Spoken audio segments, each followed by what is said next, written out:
Welcome to the Common Island. This is not the Lega Pauper Lipsia, although it's in the Lega Pauper Lipsia channel, but this is a much larger tournament that we are watching today. And with me, as always, Phil. Hello, and also from my side, welcome to the Common Island. As you can see here depicted with the Tolarian terror attacking the Common Island. It's a very pretty playmat, I must say. And there it says it's at Common Island in Leipzig. We are now already in 2026, but this tournament actually took place on the 25th of October 2025. But as it also says on the playmat. And this is not even like 2 months. 2 months, so I think we are quite... 3 months, right? Was high tide still legal when 3. this tournament was played? I don't think so, right? I don't think so either, but I'm not sure. Because Christian came with Caw Gates, and I was like, high tide must have been banned. And also Jorge came with Spy, so probably also high tide was banned. And I brought Jund and was happy with it, so probably high tide was banned. Okay, so you didn't need to rely on duress and had sleepless night before the tournament. Exactly, yeah. Makes some sense. So you played Jund. I played a good old favorite of mine. I played Demir Control with Sneaky Snacker and Mob Lookout. Oh, this was before Abandoned Attachments, right? Yes. Oh. Yes, it was still where you try to find different supplements for the modern age. And snuck in some ninjas into that deck. And I had a decent run. I think towards the end, I was paired against some harsh enemies and ended up on like a 5-2 record. So quite a decent tournament for me. That's nice. Yeah, as you now mentioned, this is 7 rounds for 100 and something people. Mm-hmm. Like the tournament was set for 128, I think. And there we see Lou greeting the camera. Yeah, it was quite a nice tournament, actually. And the Power to the People group pulled that off. Thanks to them. What do we have here for a matchup? Wait, first I want to know how it went for you, Moritz. Oh, it went great for me. I think I top 8'd, if I remember correctly. So you were on a 6-1, 5 something record? 5-1-1 or something. I honestly don't even remember. No Jund tournament without a draw. Exactly. But no, it went real good. And I think the most fond memory I have of it is actually the final game for the winning in for the top 8, basically, where I played against our local friend Lucas on Dredge. Mm-hmm. And I made a horrible playing mistake because he plays some goblin that makes a dude when he dies or something. Mock War Marshal. Yeah, exactly. I always wanted to name you after this, Moritz. Maybe one day we'll have it on the later screen. And I didn't read the card properly because it was so jank, and I had a lethal attack. So jank, dude. This is like a key goblin spell for the last 25 years or something. Anyways, I with KCS I had to clear the board for lethal attacks, and I cleared the board with only 1 KCS activation, and then he made the dude as a blocker, and I was like, but it was already in overtime, and I had 1 more turn to draw good removal for the creatures that he then afterwards deployed. And what did I find? Blood Fountain to get back my KCS. Sack a few lands, win the game. It was beautiful. So speaking of random goblins with too much text on it, we can turn attention to Lou on Grixis Affinity. Yay! Against Luca on his good old Gruul ramp.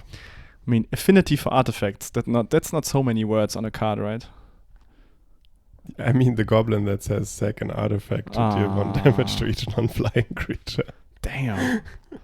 It's one of the most convoluted cards in Pauper, I would say. It's like, it just asks you to practice playing with and against it. Yes, just and like strands and such.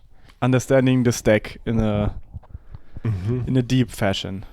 You feel like the card is never solved. But okay, let's see what Kraglan Shaman can do against a horde of Eldrazi spawns. So, of course, Grixis Affinity playing the blowgun and I think 1 or 2 toxin analysis. So that's always the complete blowout for Gruul ramp. But here we see already like a decent Arbor Elf start. So if there is a land drop, no land drop. No land drop and nothing to do with 2 mana, so probably no Rumble in hand. Maybe some 3 and 4 drops. But he doesn't attack, so it must mean that there is something to do with 2 mana, maybe something protective. Because otherwise he would have attacked, probably. Interesting, yeah. So, because I know that, I don't know if it's main deck, but Luca played Vast of Vastwood thing. Interesting, yeah. And then this 1 damage is not worth the risk of losing this Arbor Elf. So we got Chrysalis. Nice. And okay. The 1 remaining green goes away. But not such a... No, not going away. You can use it for a Jewel Thief that makes a treasure. And that's nice because if you play Chrysalis against Affinity, you always want to get it out of range of Gulf Blast. And you can only do so by sacking the spawns when they're tapped out, basically, or have an abundance of spawns. And I was about to say, are we going to see Kraglan Shaman into Toxin right away here? Because that would... Yeah, I mean, it doesn't matter. Oh, maybe he held open the Khrushchev. Reinforce, turn 2? Or turn 1? That's also wicked on... so, for countering Gallblast without Metalcraft. Maybe. That's rough. Yeah, but yeah. So I think Luca is pretty comfortable right now because he has creatures attacking in. There's currently only the Black Mage's Rod that the hero token that can block is a 2/1, so the Trampler just tramples, the Chrysalis just swings. Lu, of course, keeping open the 1 red mana, so there's the threat of a Gulf Blast, but even if... Could be Gallblast on Jewel Thief. It's not nothing. That thing you can't jump. Yeah. Chrysalis, fortunately, you can jump. Why didn't they print Trample on this of flying? Like, I don't really get it. Yeah, I also think it's quite understated. 4 mana. Oh, that's good. On Jewel Thief with still 2 mana up. But it's now forcing the Gulf Blast, right? Yeah.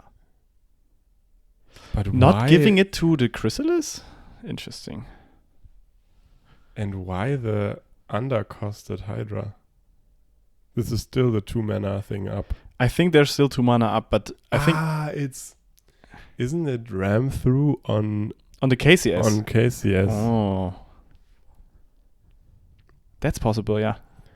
And maybe he needed to put Jewel Thief out of Enforcer range preemptively. Or he literally just wanted to force the Gulf Blast because he knew that either this is going to get Gulf Blasted or it's just too good. But this is not a good line to play. I mean, the Gulf Blast is then not killing the Arbor Elf? I don't know. I'm not so sure. I think I would have put it on the Chrysalis.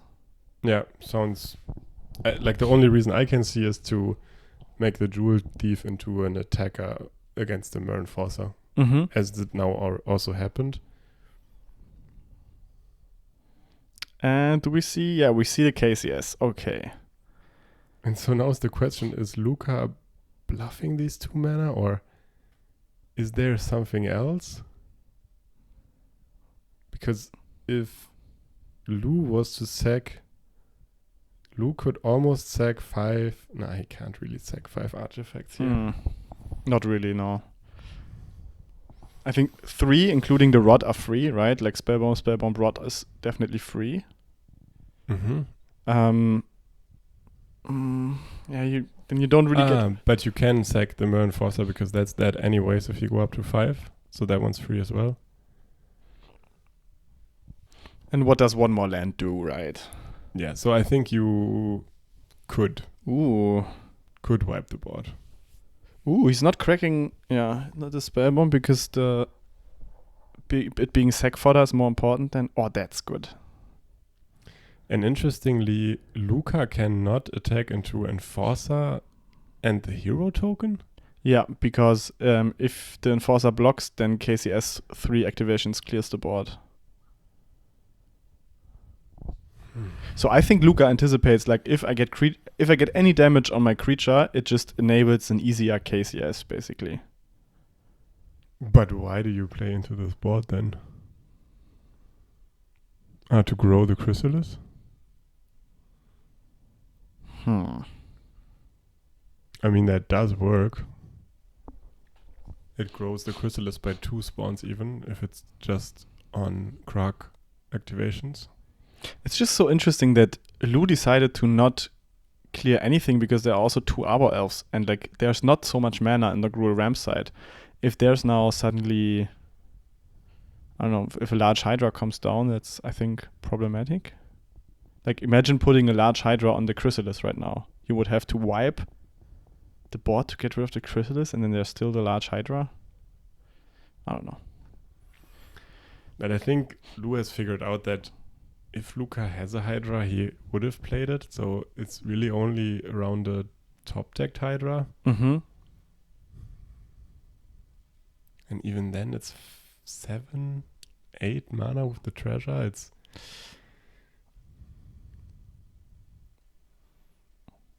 bargain. Drawing only 2 cards, that's kind of mid. I think it's 3. No. He tapped out of black. Oh, for the refurb, yeah. Thought cast. Okay, so we're digging. Probably digging for Toxin. Or blowgun. Luca holding up his 2 mana, as always.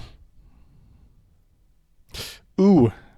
I think Luca's down to 1 card, right? But Lu is out of black mana, so if Luca has ram through, then he can just now throw it. But I assume that he doesn't, to be honest.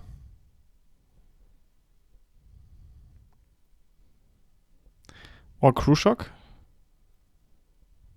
Oh, yes. Ram through, okay. Okay. So here it's Lu could activate for 5, but then Luca lets them resolve, and Chrysalis eats all the spawns, and Chrysalis goes up to 6, and then 3 activations later even to 7 toughness. And I think there's no way Lu That's puts tough. 7. That's tough. Lu puts 7 on the stack here. But activating for 3, I could see. I think me too. Because then you're 1 toxin away from just Death Touch blocking the Chrysalis, and the rest of the board is gone. And 3 is not so expensive also, right? Like, you throw in a spell bomb, you throw in a... And you can even keep the Mer Enforcer that way if you want it. I don't know how relevant it is, but Luca is at lower life than Lu. So if it's only about... Yeah, he's but he's... Yeah, he's keeping the spell bomb for the extra draw. But why is it? No. The refurbs are good. Yeah, they block at least for a turn. No, they can attack. If this Chrysalis ever attacks, that too. Luca is way ahead in the race. Yeah. Sack 3 artifacts. Get everything wiped. Make another spawn. Mer Enforcer and refurb stay. Yeah, you're ahead here. Hero dies. Wait. Did you also bargain the Krug?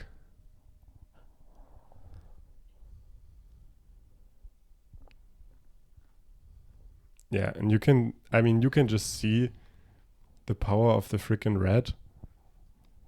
Wait, why did he draw 2 cards? Extract a confession? Maybe he had main board. What? What is happening? Judge. It's a sideboard card. Where's the Chrysalis gone to? Extract a confession. Oh, sorry. I was okay. Why is... I'm so confused at this. That is a wicked thing. Dude, Okay. as Luca, I would be. Why? I mean, this was just clean, non-fancy Affinity lines. I mean, he plays Extract a Confession main, but besides that, what happened here? Nothing. Are we watching a post-sideboard game?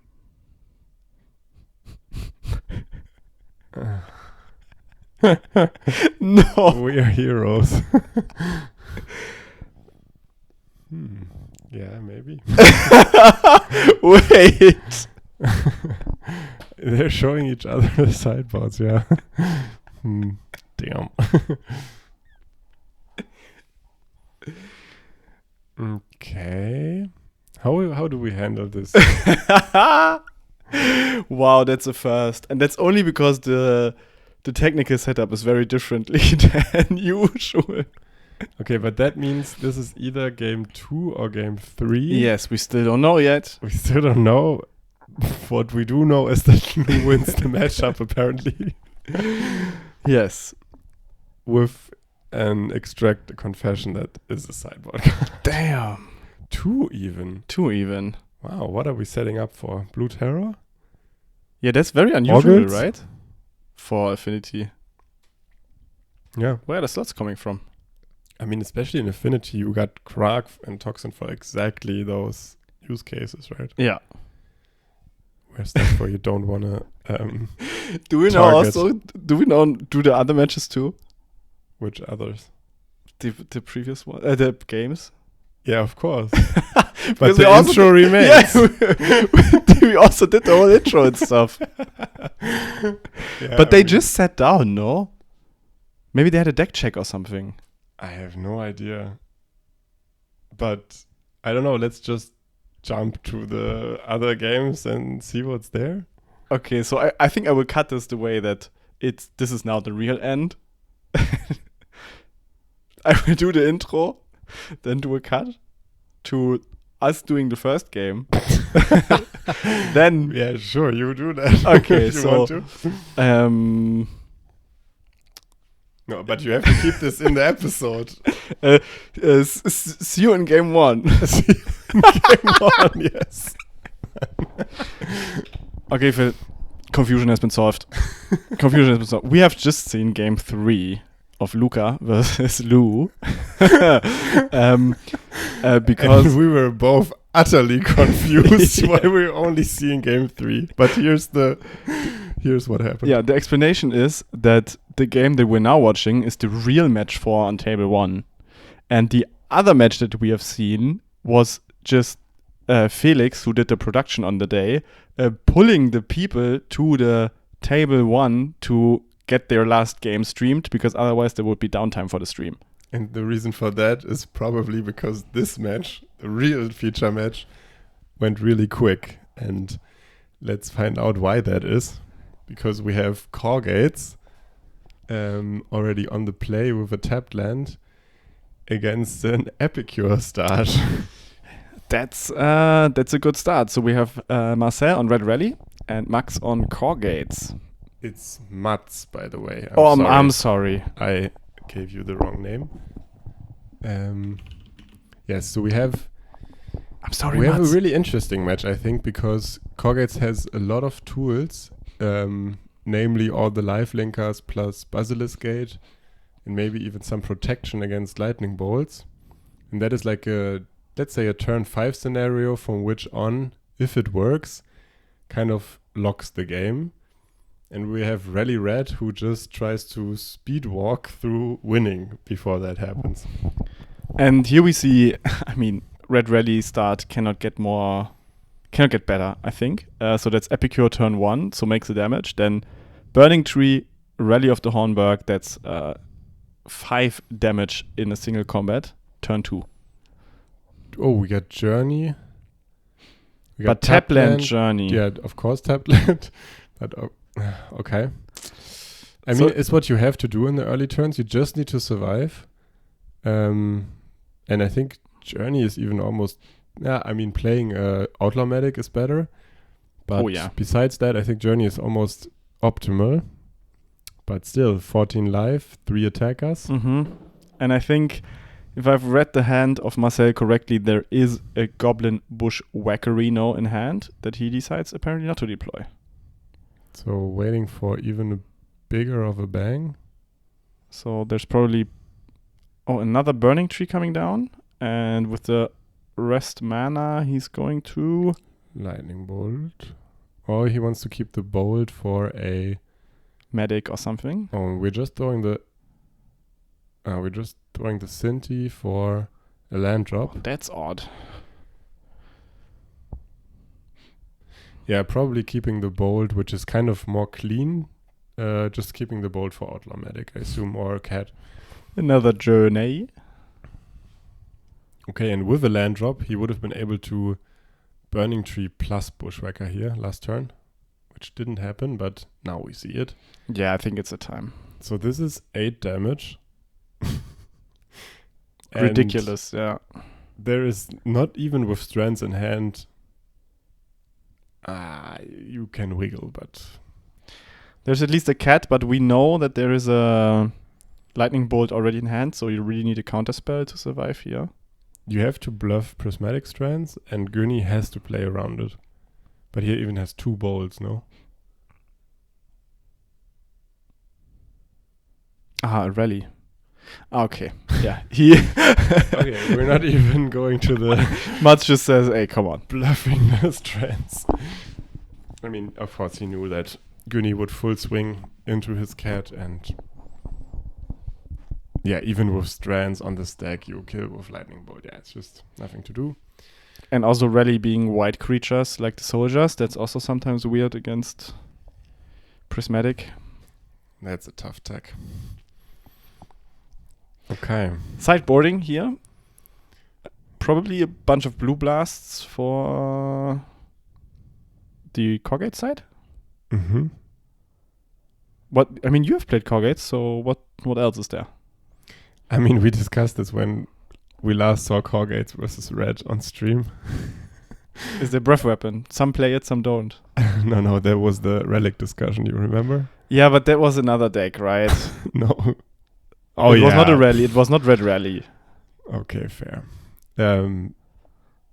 Yeah, but whatever. No, yeah. I mean it's from the Caw Gates side. Like, what is Caw Gates bringing in? Okay. That's what I'm saying. You could have 2 breath weapons, and if you play Arms of Hadar, I think even that is good enough. You have usually 4 up to 5 blue blasts, sometimes Dispel in the sideboard. Besides that, yeah, I think Dust to Dust is not worth it. And you can take out some dead cards, and I think you could go as far as boarding out for Modern Age, because they're just too easily answerable by Red Blast. And what else could you take out? Some stuff with no immediate board impact. Well, I think Marcel boarded 8 cards. Yeah. If he has 8 blasts, then take those. And if you don't, I don't know if Cast Into the Fire is good enough, or Electricity if he plays that. Mm-hmm. Or if Searing Blaze is good enough. If you want to go for the medics. Both cards are a bit dreamy, but Yeah. I could see bringing them in. But I don't know what you take out then. Probably Cinti.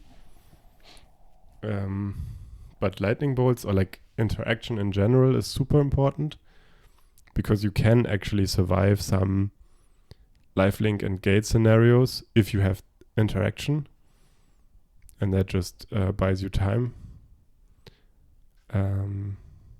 What's the ideal start for Caw Gates to survive this matchup? It's probably, like you said, an early medic is probably doing a lot, because it realistically has to be answered with a bolt. Yeah, I think just in general, the lifelink creatures are really good just to buy time. And to really be safe, you have strands and just blue blasts.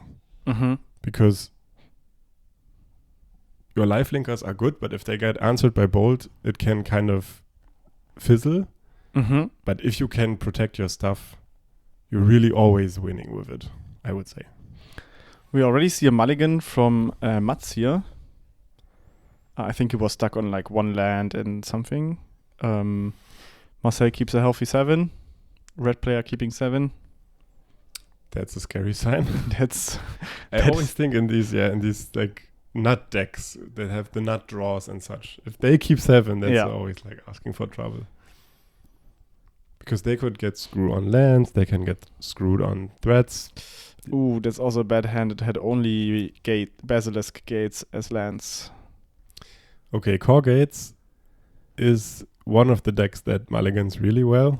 Like, Chant is another one because it draws so much, but also Caw Gates with the built-in card advantages. Going to 5 is fine, I would say. It's tough, and you probably might find trouble finding land drops, but I think Caw Gates can deal. Let's see if it will be 5 though. That's lands. Oh, that's lands and a bunch of garbage. No, that's a Sacred Cat, lands, and a Journey, so that's okay, no? I mean, it has no counter magic, it has no... But yeah, it's at least something, like it's playables. Yeah, the problem with Caw Gates is if you have no card draw, you're playing like this fair game. Mm-hmm. And even if you have a Basilisk Gate, that's kind of asking for trouble, because this gate is never going to connect unless Weenie has no lightning bolt in hand. So I think Mats really needs to find something, like just a blue blast, and it looks a lot different. Putting it on black, I think. Like That's, the die indicate the color. That's a sign for Arms of Hadar. Hadar, exactly. That's and now you're already in Marcel's head, right? Like, how much to the board do I want to commit if my opponent puts it on black? Yeah, but Arms of Hadar I think plays a lot different role than Breath Weapon actually, because 1 mana more and sorcery speed makes it so tough to really cast even on turn 4, because after that you're just hellbent basically. You probably had 5 or 8 life, and I don't know, then you're tapped out. But importantly, the cat survives, and there's a Modern Age too. Oh wow. Pumps the cat for 3? Oh, that's amazing. Like, the cat survived and got a pump off. Yeah. So that's already like a... Yeah, you basically nullified the first 2 turns of the burn player. Yeah. I mean, still they have the board, but... Oh. That's a decent answer, no? That's convenient. It's a decent turn 3 answer. Oh, but that's so funny, because now Arms of Hadar would hurt so much.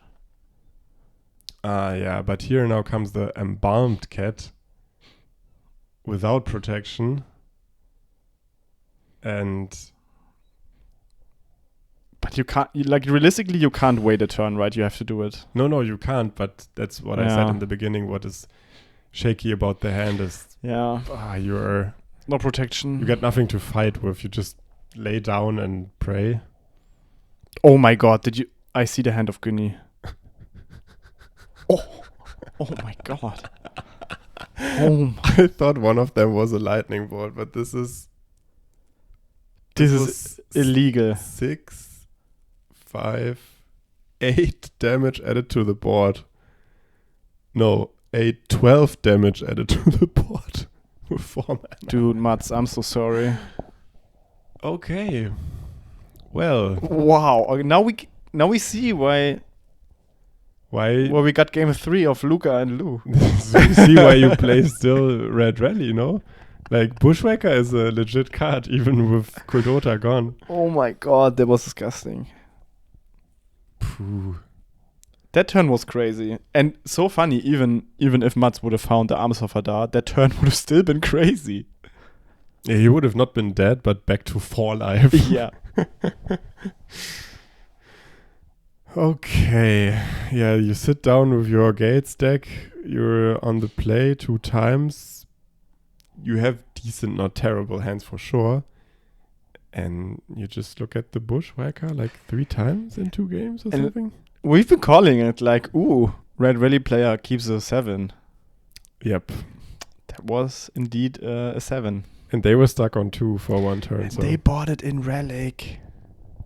as well, yeah.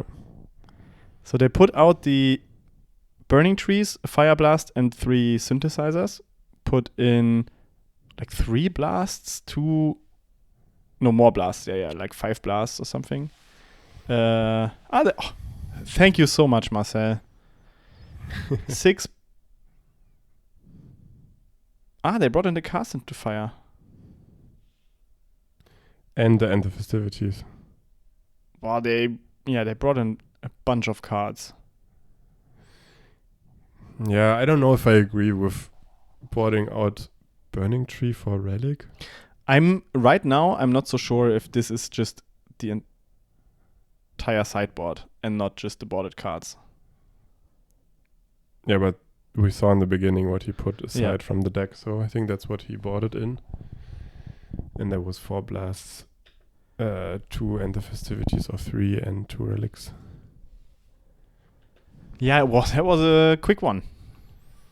There was a beating, and I mean, that's the upside and downside of the rally deck. I think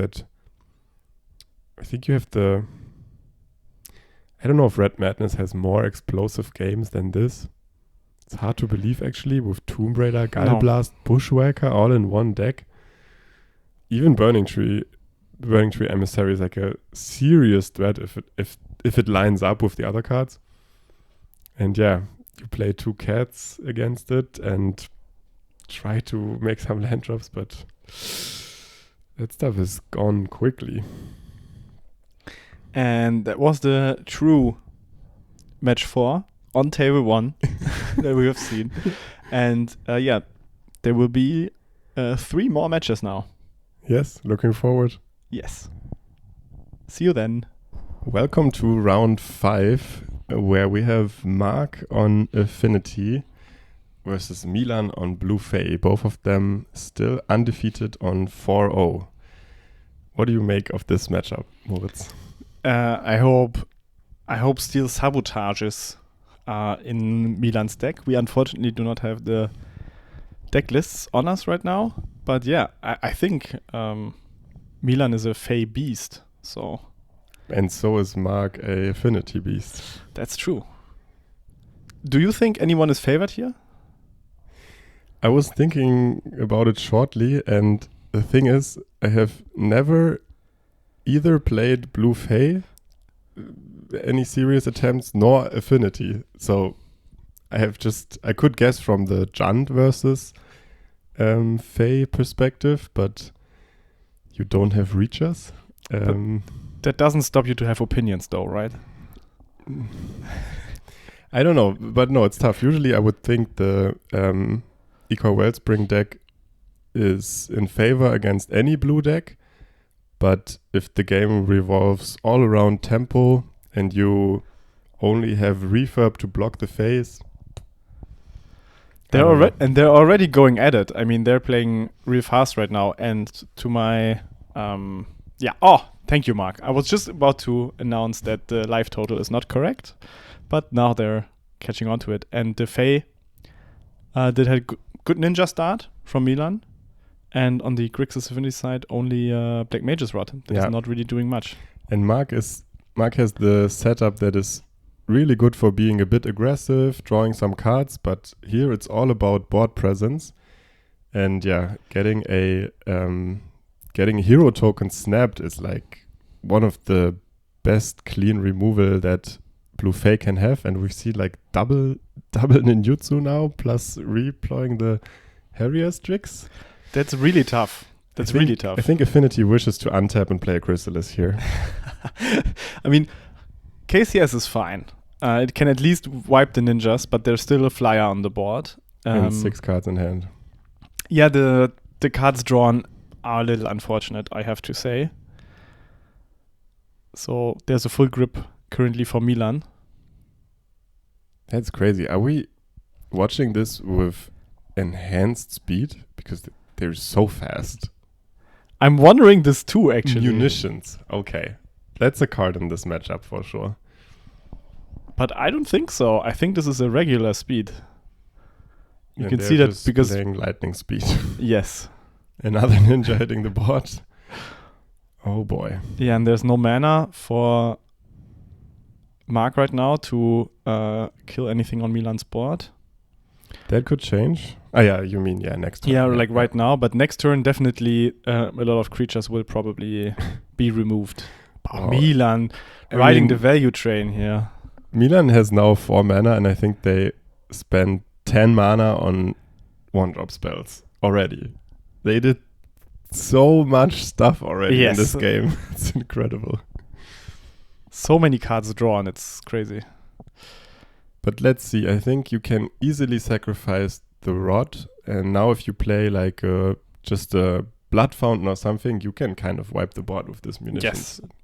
Munitions is a huge draw. Also, there's no pre-board, there's no way to get rid of that, right? Yeah.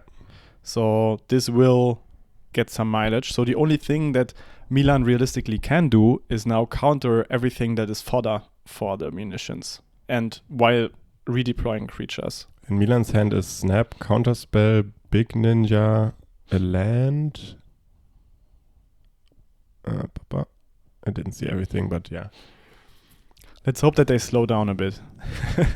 I mean, Mark thinking here kind of tells me that maybe he's missing a land drop.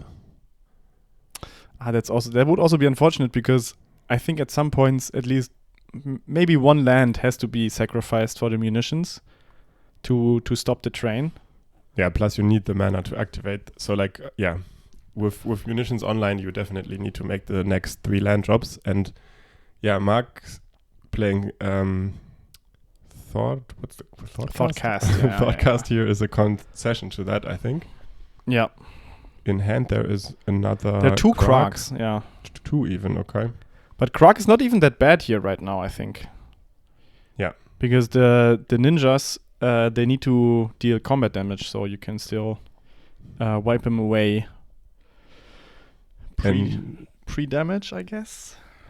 And also, I think the logic in a lot against Blue Fae is to get rid of the Faes and the Flyers, and then the Ninja in that order. So Krark on this board kind of answers the less relevant creature, although that sometimes seems scary. But and Milan is fully playing into the munitions here, like just overload this munition.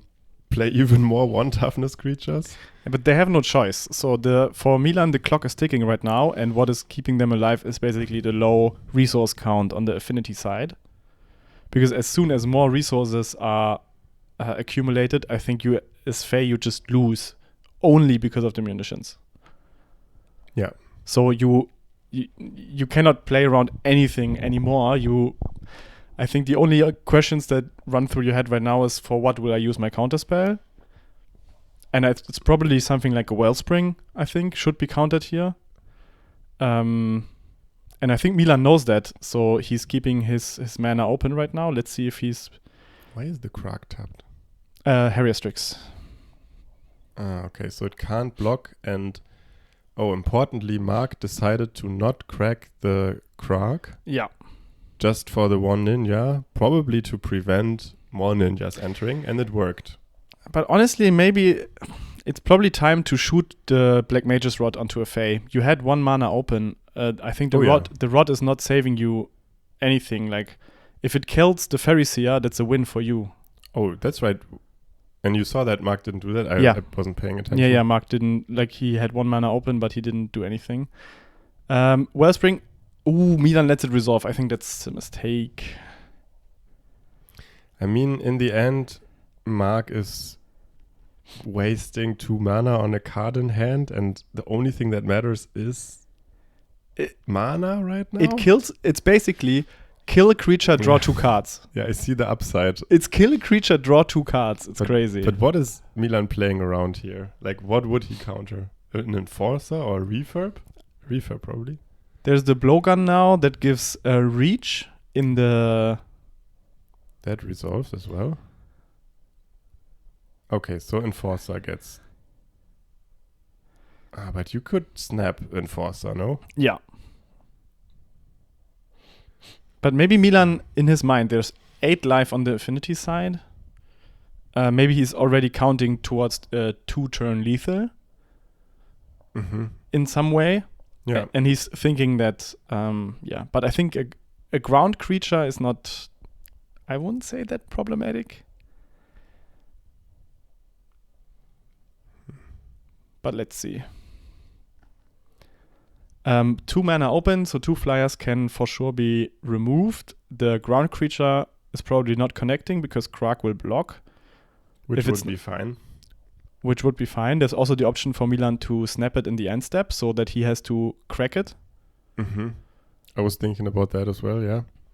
But probably the snap is... Oh, spell stutter. Probably the snap is for something else still. And I mean, Mark is in the pickle here still. Because Blowgun is 2 mana to equip. Like, why would you ever do that? But you can now pick off the fairies 1 by 1, which is... Even the fairies, I say it's 1 fairy. Please shoot the rod. The rod is completely irrelevant in this game.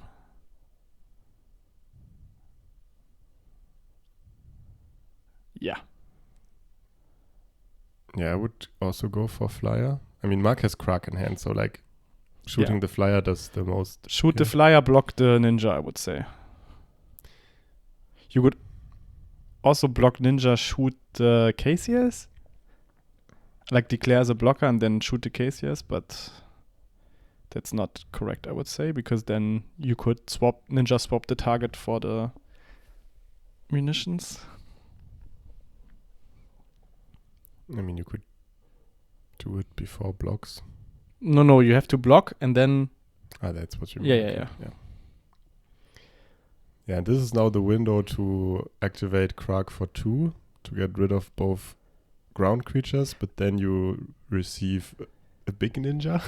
But this is now the... Yeah. I think Blowgun and Rod can be just sacrificed here. Yeah, okay. You will not use them. Sure. And it sucks, but getting rid of 2 ground creatures and then have munitions to deal with the flyers, at least an approach. You could also just throw in 1 and shoot the Krark on the intruder. Because right now the Krark is not really used. But both use 2 artifacts, no? No. If you just sack 1 into Krark and then use the Krark as munitions fodder, then you have just sacrificed 1. Interesting. Yeah.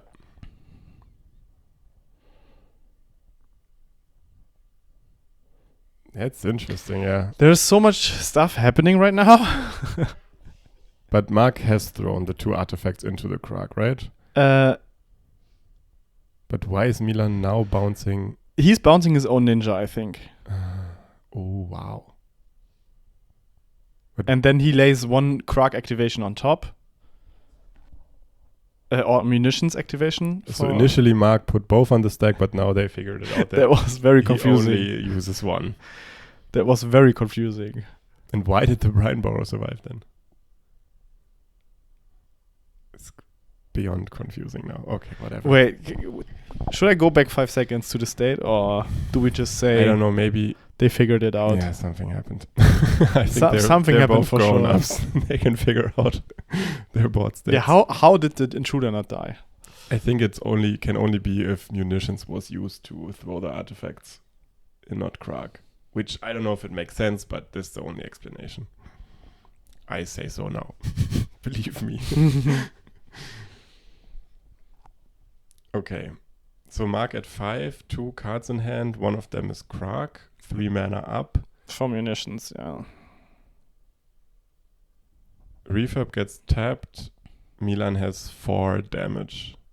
Could increase that to 5 with a ninja, which can be prevented by Mark sacking more permanents. And now we're getting to the sacking like really relevant permanents. Sacking a Wellspring is sweet. Sacking a Rod and then Blowgun doesn't matter, but yeah, sacking refurbs and lands sucks. That's gaining 4 life. And why is it happening? And Milan lets it go. He has Bastard in hand, but no fairy. No fairies. So sad. But now there's only 1 mana open for for throwing something. Yeah, it's and this is brutal now. Because Mark has gained some more cards, but is now really losing the board. But he has a KCS still in hand, so if Milan has the spell stutter though, that Mark doesn't know about. But it doesn't help if you have munitions online. That is very true. I oversaw that in my last comment, but realized in between. But KCS is now, it's a pretty good answer right now. Yeah. And the reverb too, that's also crazy. But that, I have the Because feeling, doesn't change too much. That's fodder for the KCS, that's fine. Oh, And, what? Discarding such great cards, but all irrelevant against munitions. So is Milan's claim, I would say. He keeps the Ilvoy Gale Blade over Pharisee. That's interesting, I would say, but I don't know what's the... I think he definitely wants something to flash in that to increase. Flash. Yeah. Yeah, flash makes sense. To increase his chances of lethal. He probably... But what about... Where is the Krug? You sure he had Krug in hand? No, I'm not sure. sure. 2 Krugs in the grave. Yeah, I'm not sure anymore. He already used 2 of them. I'm not sure anymore. The area streaks. It's doing so much work, this game. Okay, now Milan attacks for 6. Mark can block a ninja and throw something at the Ilvoy, for example, which, I don't know, is a bad exchange, but what can you do? So you definitely block a ninja of the deep hours. That's, I think, a given. The question is now if you remove the Gale Blade. You have to, but then Milan just draws a card. Mark decides against it. And the problem is also if you let the Brine Borrow unblock, that's also usually asking for trouble in these scenarios, because then your ninja, blah, blah. never work. Yeah. I mean, Milan right now has no ninjas in hand, but he has another Brine Borrow, so this block will definitely not work. And this is now rough, and I think it's mainly because Mark is down to so low lands. With more lands and more permanents in general, this would be tameable, but like this, Milan has more creatures than Mark has lands. He throws 2 lands at one of the ninja of the deep hours. So Mark is claiming that he's kind of only want to cut off the 2 damage and draw card, but now... I mean, I there's think no way to recover from this board state. I don't think there's any card in the deck right now that can make you come back from that one. Yeah. Yeah, that's game 1. Okay, so I think one thing that you can definitely give to Mark is that he completely shut off the fairy part of Milan's deck. I mean, he had munitions that is not answerable in game 1. Which helps, but he also did a good job to take that part off, and then the only threats Milan had over the whole game were basically Harriers, Strix plus Ninjas. And I mean, those cards are pretty good as well, but those cards are also beatable for Mark, I would say. Mm-hmm. Not favorite or anything, but beatable. And if Mark resolves a Mirror Enforcer that doesn't get snapped, I think these ninjas are not as scary, because if Milan draws more cards than Mark, but Mark stabilizes the board, Milan is not winning automatically. Yeah, that's interesting. I was wondering, like, why, from all the cards that have been played at that turn, why counter the Enforcer? But yeah, it's just a large ninja wall. It's basically saying, you can't swing with your ninjas anymore. Yeah. And for that matter, it's kind of unfortunate that Mark only drew one of them, because at many points he had enough affinity count for it to be almost free or free. And if you can overload the Fae in this one turn, that would be great.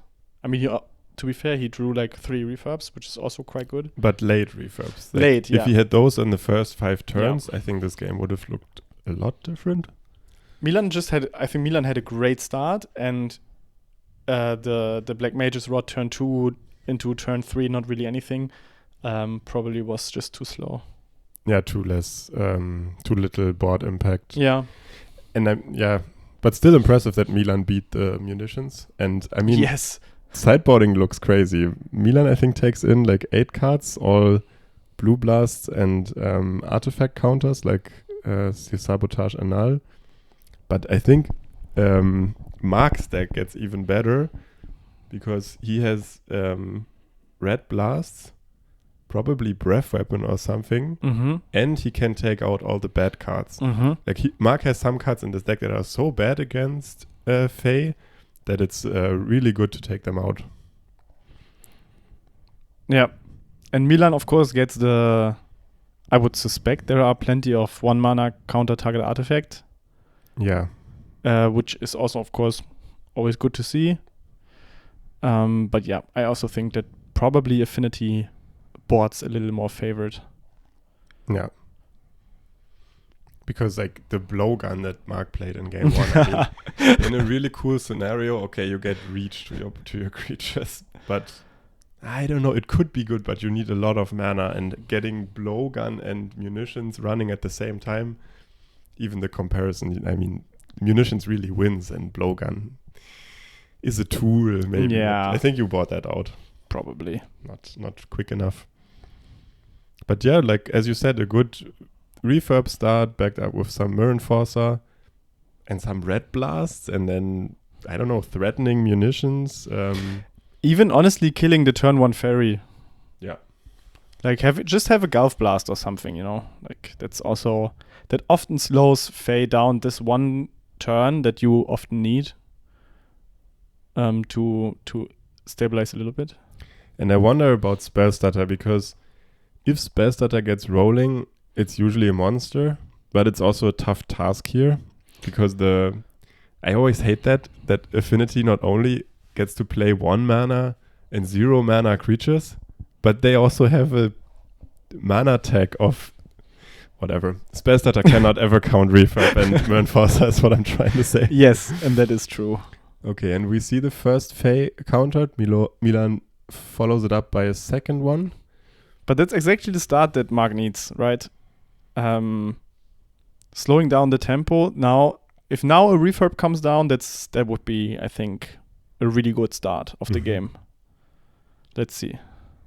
Yeah, but it's the Wellspring part of the deck. This could be everything. Spell Pierced, Steel Sabotaged, if Milan has that. Okay, nothing so far, but another attacker. Yeah, and it's already... I mean, now Mark kind of has to stabilize this. It looks unassuming, but bam. Yeah. This deck. It can give you such nightmares when you play against it. I don't know. Beautiful, though. Beautiful. Big Ninja takes back the Intruder so that the next blocks are favorable, and also a flash creature is always preferred, I would say. I mean, Ninja of the Deep Hour, you can argue, is a haste core Skyfisher that draws a card on ETB, as well as giving you the value of bouncing your own stuff. It's what the fuck? No. How is this legal in Pauper? I mean, come on. Core Skyfisher is only good because it has flying and 3 toughness.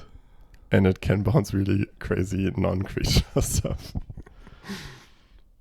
Okay, yes. Mark draws a lot of cards, gains back 2 life, but no board impact yet. So the Ninja will probably connect for 1 more turn. And there's also... I'm not sure if Milan has another thing in hand. We are tap land, okay. But that's problematic, no? I think so too. If Mark is lucky, there's no additional Ninja for Milan, but... Another creature. And now we have Spellstutter with Fairy count 3 online with a Blue Blast backup. So Mark resolving anything. I mean, yeah, you could still resolve freaking Refurb for 1 mana. And Mirror Enforcer. The Blue Blast, of course, I think right now has only breath weapon as a target. And munitions. Munitions and breath weapon, yeah. Anything that is like... But you could already spellstutter both these spells as well. That's with a Blue Blast backup. That's convenient. And that on top of this board, Milan has 3 mana up on turn 3. This is... Ooh. Mark, I think... Okay. Just an Enforcer. Mm-hmm. I mean, that That is a good card right now. That is 2 are even... I mean, it all depends on Milan's hand, but... Three. 3 are also quite good. Okay, so this is what Mark was leading up to, doing nothing for the first 3 turns, like bolting the Parry Miscreant. Oh wow, and then we get another draw spell. So Mark has drawn 8 cards, or 8 extra cards, and played 3 Mer Enforcer. That's his turn 5 attempt. Okay, so wow, this is a lot of stabilizing against this board. But we can keep... Oh, and Milan found another ninja. So they can just keep it going for now. But Mark is still, even after this attack, on 12 life, with 3 Enforcers blocking every ground creature there is. Yeah, and I think now it really comes to the outvaluing. I'm not sure which list Milan plays, so I'm pretty sure that, like, if you have Snap and everything... Yeah, but you need a lot of Snap. Yeah, that's why I'm saying. Okay, so Milan tapping out here. Oh, I like this. Milan tapping out to get this off one mind. If they have an island, they can still contest munitions and breath weapon. If they don't, this is dangerous territory. Yeah, this could be a breath weapon shake hands kind of situation. Yeah, and I see Milan flipping the cards now. Oh, this went shortly from looking completely commanding to at least very vulnerable to certain cards of Mark's. But then again, if this spell starter, let's only say this spell starter survives this turn, and we go to the offense, of course. Mark doing the Mark. But that must mean he has something to clear the board now. But he would have played that before. Or he has more creatures in his backhand right now, because you wouldn't, right, get in with all creatures. That's an okay-ish creature. Maybe this is also an Mark can't help it and just wants to end this quickly. He sees 3 Enforcers and he's like, we have to go in now. I mean, if you build up the tempo and if you do this 3 times in a row, at that point it will force Milan to do some unfavorable blocks. Okay, Mark gets... it's interesting, yeah. He gets rid of the spell stutter, not of the ninjas. I think Mark right now says, I will clock you faster than you can value me. Yeah. But this also gives a lot of windows to Milan to now finally convert his tempo again. Like, the tempo was shut off, and now Milan already has attacks again. And it's 5 damage. Draw 1, loot 1. There's even another. So draw 2, loot 1. 6 damage. That's... Maybe Mark has enough Galvanic Blasts to... But you need to resolve those. Yeah. Milan has a lot of cards. Usually as Fae, this is like the dream. I think you, in some sense, have to play blockers now. Blockers, but keep your blast backup for board wipes. So what is in their hand? Is he a Null, Fairy Miscreant, Pharisea, Blue Blast, a land? Interesting. Besides the Blue Blast, there's no other counter magic anymore, right? I don't know what the last card is or was. And I mean, Milan survives here, and Mark needs something to back this aggression up. Like, if Mark swings again like there, he needs something.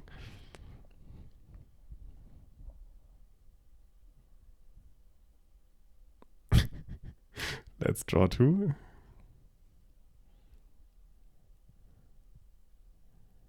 And ping. Milan at 9. But yeah, and the Gallblast are definitely still in the deck, so... Yeah. 2 Gallblast is lethal. 1 Gallblast and something is probably also already lethal, looking at the board state. Mm-hmm. No, only 1 Gallblast, no? Gallblast full swing? What? Yeah, if Milan has nothing else. Okay.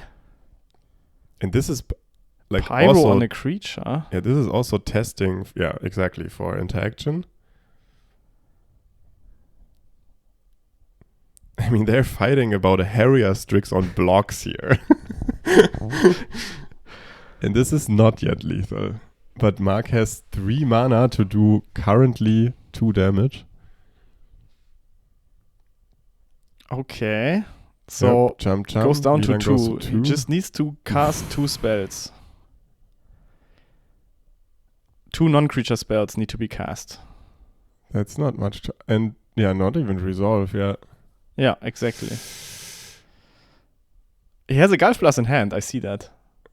Yeah, but this is over. Yeah, it's wow. over. He doesn't even play the Gulf Plus. Wow. Okay, that was... I think probably we didn't see Mark's hand really. So I think Mark, when he decided to full swing with the Enforcers for the first time, he probably saw his hand and was like, this is enough damage to, I don't know, win in 2 turns? I don't know. I definitely underestimated, as always, the aggressive potential of the deck overall, but also looking at the board state. It just looked so more tempting to keep at least 1 Enforcer for blocks. Yeah. I would have probably, I don't know. Yeah, I also didn't see the hands, but I would have kept all of them probably and just tried to outgrind Faye. Because what could happen? But I think keeping 1 back is probably enough. Because you realistically only need to block, like, if they lose 1 creature per combat, that's already damaging enough. And if you then swing in for 8, that's great. I mean, I think Snap and Harrier Strix. Okay. And the potential aura removal. I mean, there's a lot of stuff you can put in Milan's hand that enables an attack against 1 Mer Enforcer. Then again, Mark had Pyro in hand, so he knew that he would at least draw some resources out of this. But yeah, swinging with all of them kind of makes Snap, Harrier Strix, and the aura removal look bad. And what do you mean aura removal? You mean bind the monster? Unable to scream. But I think if you play Snap, you don't play that, no? I think you could. I think it's a mix. I think people play mixes. But Milan plays it old school. But at least Milan was testing with these auras. I know that. But maybe you're right, and he decided. No, I don't know. I don't know. Also, this is no idea. I mean, we're commenting it now some time after the actual tournament, so I don't even know what back then was the appropriate meta call. So Milan keeps a healthy 2 islands, turn 1 ferry, and ninjas. So if there's no removal from and on the play, so if Mark cannot remove the turn 1 ferry, that's definitely gonna convert in a ninja that draws.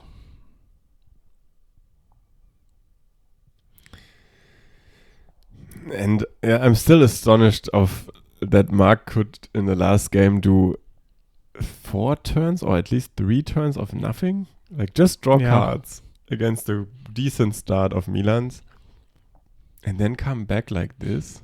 Like he only needed 3 Enforcers. The Black Mage's Rod also did some damage, but that's basically it. But I think against Ferries you need to resolve key cards, and if they are resolved, Ferries has suddenly a hard time. But it was in the end also really, really close, right? So we cannot underestimate that. And I was wondering, like the turn that Milan enttapped from these Mer Enforcers, whether he had just an unfortunate hand or there was just nothing to do against that. Okay, Miscreant. Yeah, removing the turn 1 ferry, definitely a good thing to do. No flash creature this time. Farrier Seer, Ninja of the Deep Hour. Mark has 1 red up. That's, I think, what Milan is thinking about here. Yeah, but I think Milan has to try to resolve the Ninja, otherwise... we can see how this deck can stabilize, yeah? Because you have no land drop. Yeah, exactly. Oh, that's sweet. And the land drop also huge, actually. Black Mage's Rod. Okay, so Mark's signature card at this point. There's a Harrier Strix in Milan's hand too. It's a start. You can keep attacking, keep drawing. And a ninja. Ooh. I mean, there's an argument to not tap out, right? To just attack with the flyer and bring in the ninja. But I think. Because you're betting right now a little bit on... a little bit. But I mean, Milan has no blue blast currently, right? So it doesn't even do anything. Yeah, that's true. He's probably... But he found a counterspell right now. Oh, but or 2 Breath counterspells, Weapon would be so backbreaking here. Mark has not yet found it. Could still have it. Milan missed the 4th land drop, and I think after this Milan will have mana open, but this is the last turn where like the window is really open to slam just about anything on Mark's side. And then after that Milan has assembled his tempo and can then navigate more. We have to read Milan's body language. We have to know that. Like, this is the nervous Milan. If you breath weapon me, I lose Milan. It's not the full nervous as was the last time when he was tapped out, but it's already the nervous Milan. So we have to memorize the patterns of hand movements that he does right now. And Milan does a good job of showing us his cards, which Mark almost never does. That's true. But I mean, now Milan is already calming down because... Oh, what? You can see that Mark has neither found his land drop nor his breath weapon. Damn. I think there's a galvanic blast and a pyro was the removal. But this could already mean again that Mark has a lot of Mirror Enforcers in hand. I think almost every other card besides draw spells he would have played here. I don't know. I mean, of course, there's also like Wellspring, blah, blah, blah. And I think he just desperately needed to remove. He desperately wanted to remove the ninjas. He was thinking about it, but maybe because there were other options, Refurb, come on. Oh, Blood Fountain. That's also an interesting card for this matchup, I would say. What do you do with that?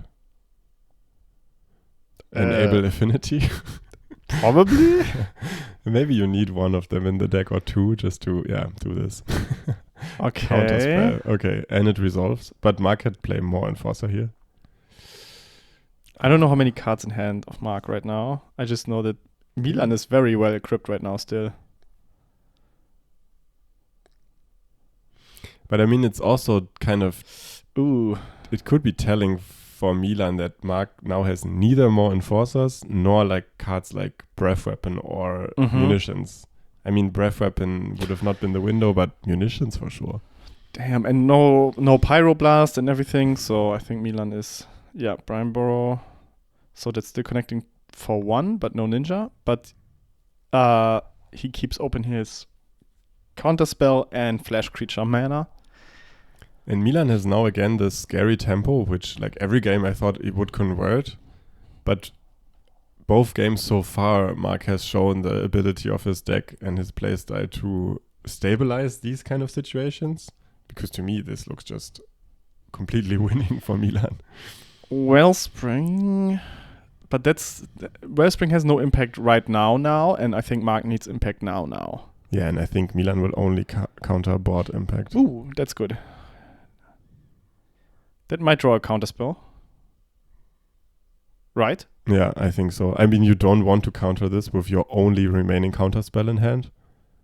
But I don't...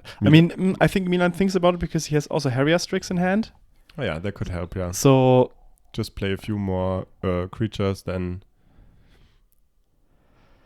tap, main phase. Yeah, exactly.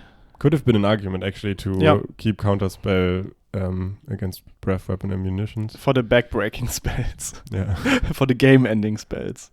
Okay, so Milan is playing risky here, right? We can agree. Like, playing around Refurb, resolving is manageable. Because I think there was enough in his hand that is dispensable. Like, you can get rid of one intruder if you have another or something. Now at least he has a null. I think annulling a refurb would be a no-brainer. And a null can also counter munition at least. Oh, that's also very slow. Bringing back, that's very slow.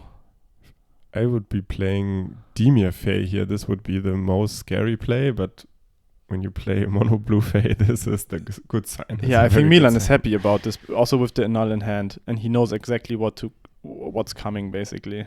But then again, he has to counter one of these, and so Mark is still 2-for-1ing him here, but Yeah, but that's fine. Like, you can get, exactly. You keep the Harrier Strix now, and Just is that swing. lethal? That's lethal on board, right?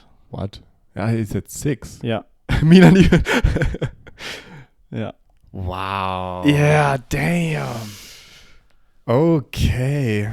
But I mean, I think it kind of illustrates the inevitability of the Affinity deck. Like, if you play against that deck, you're just so dependent on their good and bad draws. If they have a good draw, you can lose from these Yeah. positions that are not losable. Yeah. And if they just draw their card draw and like some interaction and no banger, you just beat them with 1/1s and 2/2s. I mean, they're quick 1/1s and 2/2s with good ETBs, but still. Yeah, but was there only, like, Mark is currently showing his sideboard, and is there only one breath weapon? Yeah, it's a one-off. So that's interesting, no? Because I also thought that, like, in almost all of these situations where it was really dire for Mark, it was basically one breath weapon would have resolved the game, basically. Yeah, so it was only one breath weapon and then one munitions main. So it was actually, I mean, Milan cannot know this, but there were way less outs than we talked about. Yeah, I also thought that there must be like 2 breath weapons. Yeah, for sure. Yeah.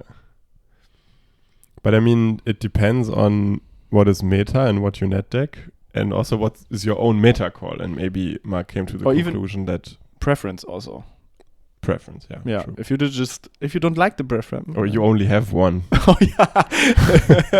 Imagine. Yeah. Or like you have only one in foil or in one in Japanese and you don't want to mismatch them. Of course you take the second breath weapon out. But breath weapon is like a really peculiar spell, I think, to only play one off. Like if you want breath weapon, you want to draw it in the matchup. Yeah. It's like the card that you have to, I think, play at least 2. But maybe because you already have, but even like because you have KCS, but I mean, True. Junt also has KCS and also plays 2 breath weapons. So I think, yeah, it's the card for removing a lot of creatures or a lot of flying creatures. So okay, so we still don't know who is favored here. Actually, I can't tell. It's so swingy. Yeah, it's so top deck, not top deck dependent, but so draw dependent, I would say. I don't know. Maybe it's a 50-50. Maybe one of these decks is hugely favored. I cannot tell. I just know that I would never love to be in the position of Milan, because timing these counter spells, like you have like 1 or 2 counter spells and you have to make a conscious decision, like a very active decision. What do you want to do with it? And then, I mean, I bet there's like so many times where it is the wrong decision after, but it was maybe at the situation was maybe right to do it, but then afterwards there's a breath weapon or something and you just lose and you're just so sad. Not my type of magic, you know. Especially against Affinity, where they have like so many so strong cards, but also their weak cards like refurb. Exactly. You cannot just let that slip through. But refurb is like really the number 17 of the dangerous cards here. So, phew. Yeah, cool match. Looking forward to the next. Yup. Okay, same deck, different player. We now have Lou on Grixis and plays against Marcel. Marcel taking a mulligan on Red Rally. Vroom vroom. We're getting the engine started indeed. Will the human tokens and Gruul colored Burning Tree emissaries take it today, or the good old Black Mage's Rod, Refurbished Familiar, and Mirror Enforcer? You always forget my buddy KCS.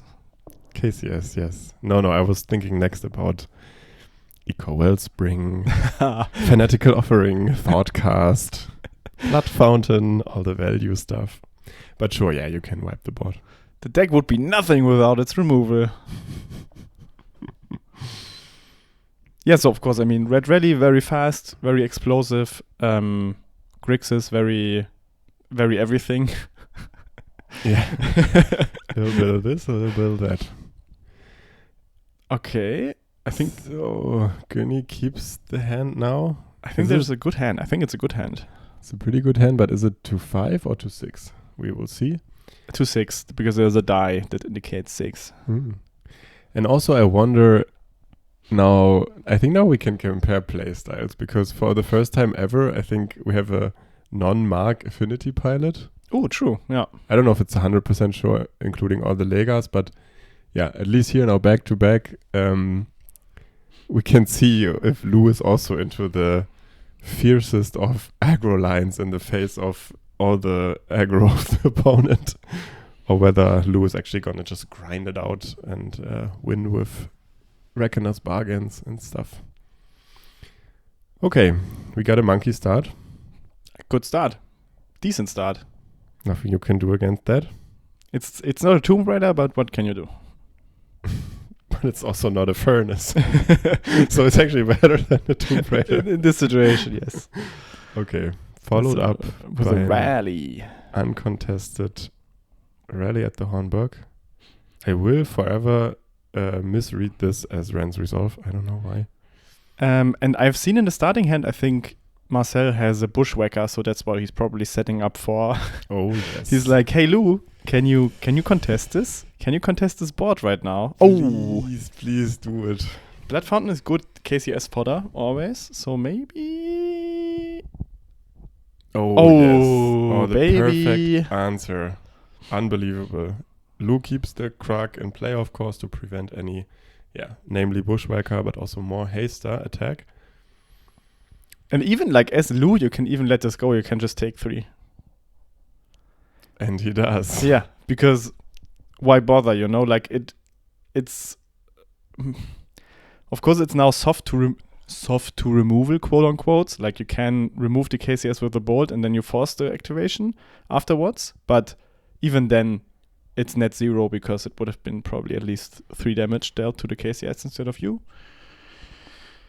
But I think it's correct to leave it back because what can Red really do now? But what are you playing around with it?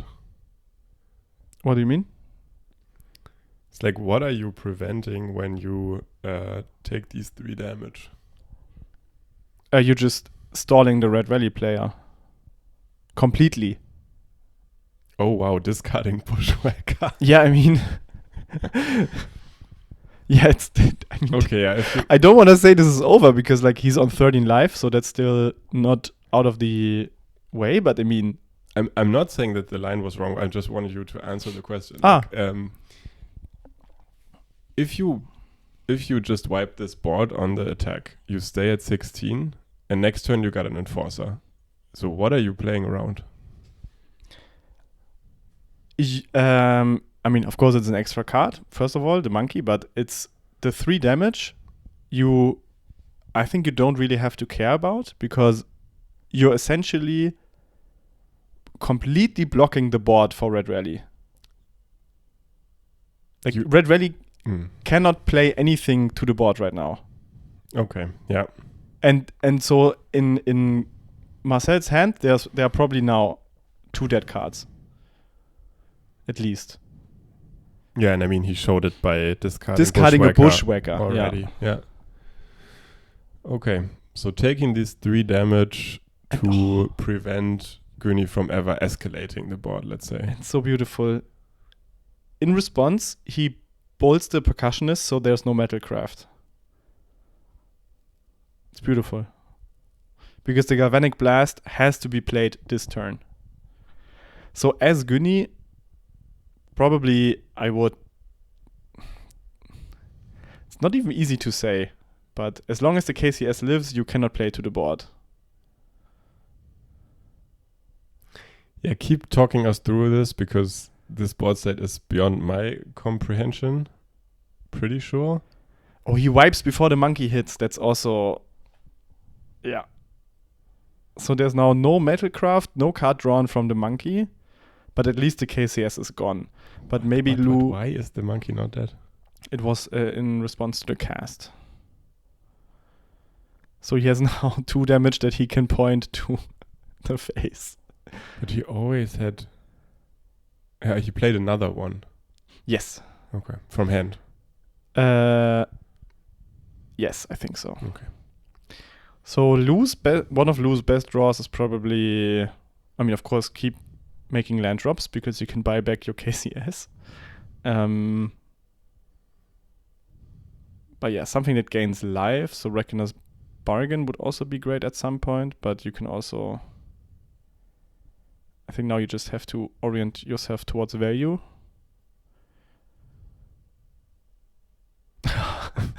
And it's so funny, like, Lou has not drawn extra card. Yes. Has basically just played fairly out all of his 2-for-1 cards.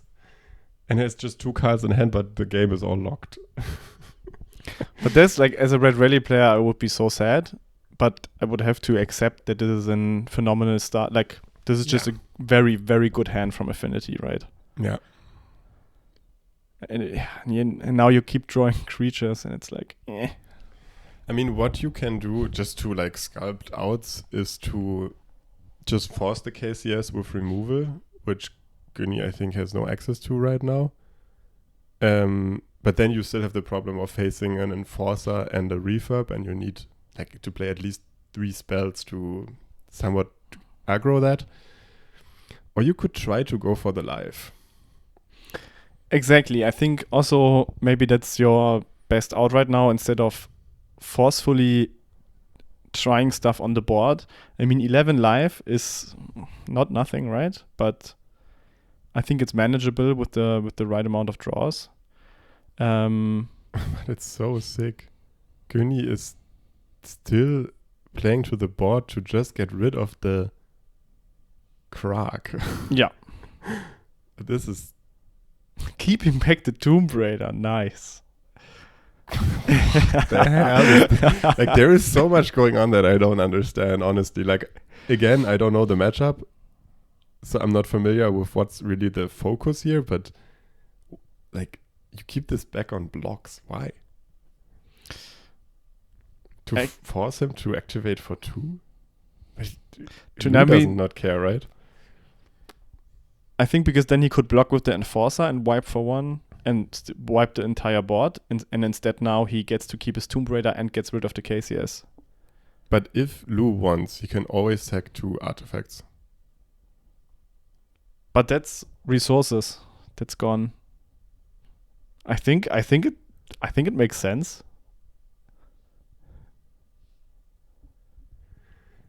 Because otherwise you're just throwing them away freely. Like you just like the Enforcer just blocks it dead.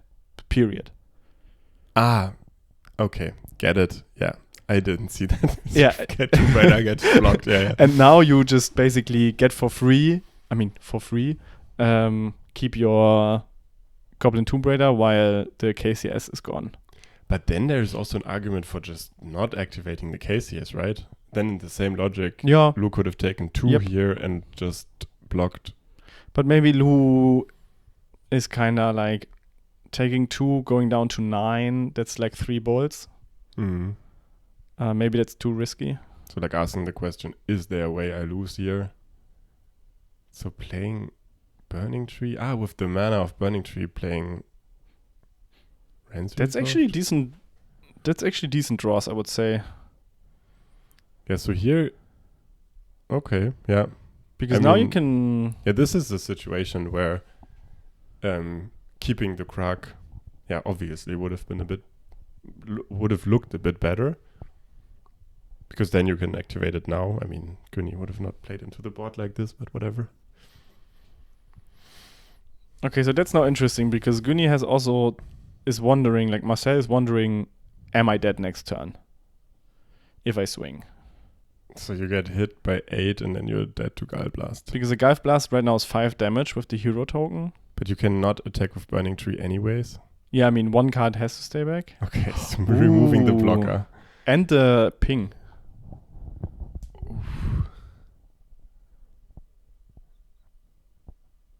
Okay, so Lou wants to get his value. Yeah. From the ping. But if you reduce the board to these permanents, then Affinity is so ahead. Yeah. So yeah, trading here 1 for 1, even with a 2/2, whatever. And no cards in hand for Marcel, so that's Yeah, that needs to be That's rough. impulse into 2 decent to good spells, basically, or like Sinti or something. and I think best draw still for Lou would be like a Reckoner's Bargain on the Black Mage's Rod or something. Like, I mean, of course you could do it on the Enforcer, but I think on the Black Mage's Rod would probably be enough. Yeah, but he's instead paying 3 mana to equip it. I think Toxin is also decent here. Ooh, Toxin would be great. Getting the value. But that also tells me there's not a lot going on in Lou's hand right now. Attacking with both. Alright, so Lou is claiming you deal 3 to me and your 1 top deck will not deal 7 damage. And next turn Oh! I think Marcel was pokering on, yeah, of course, on getting a free 3 damage swing here.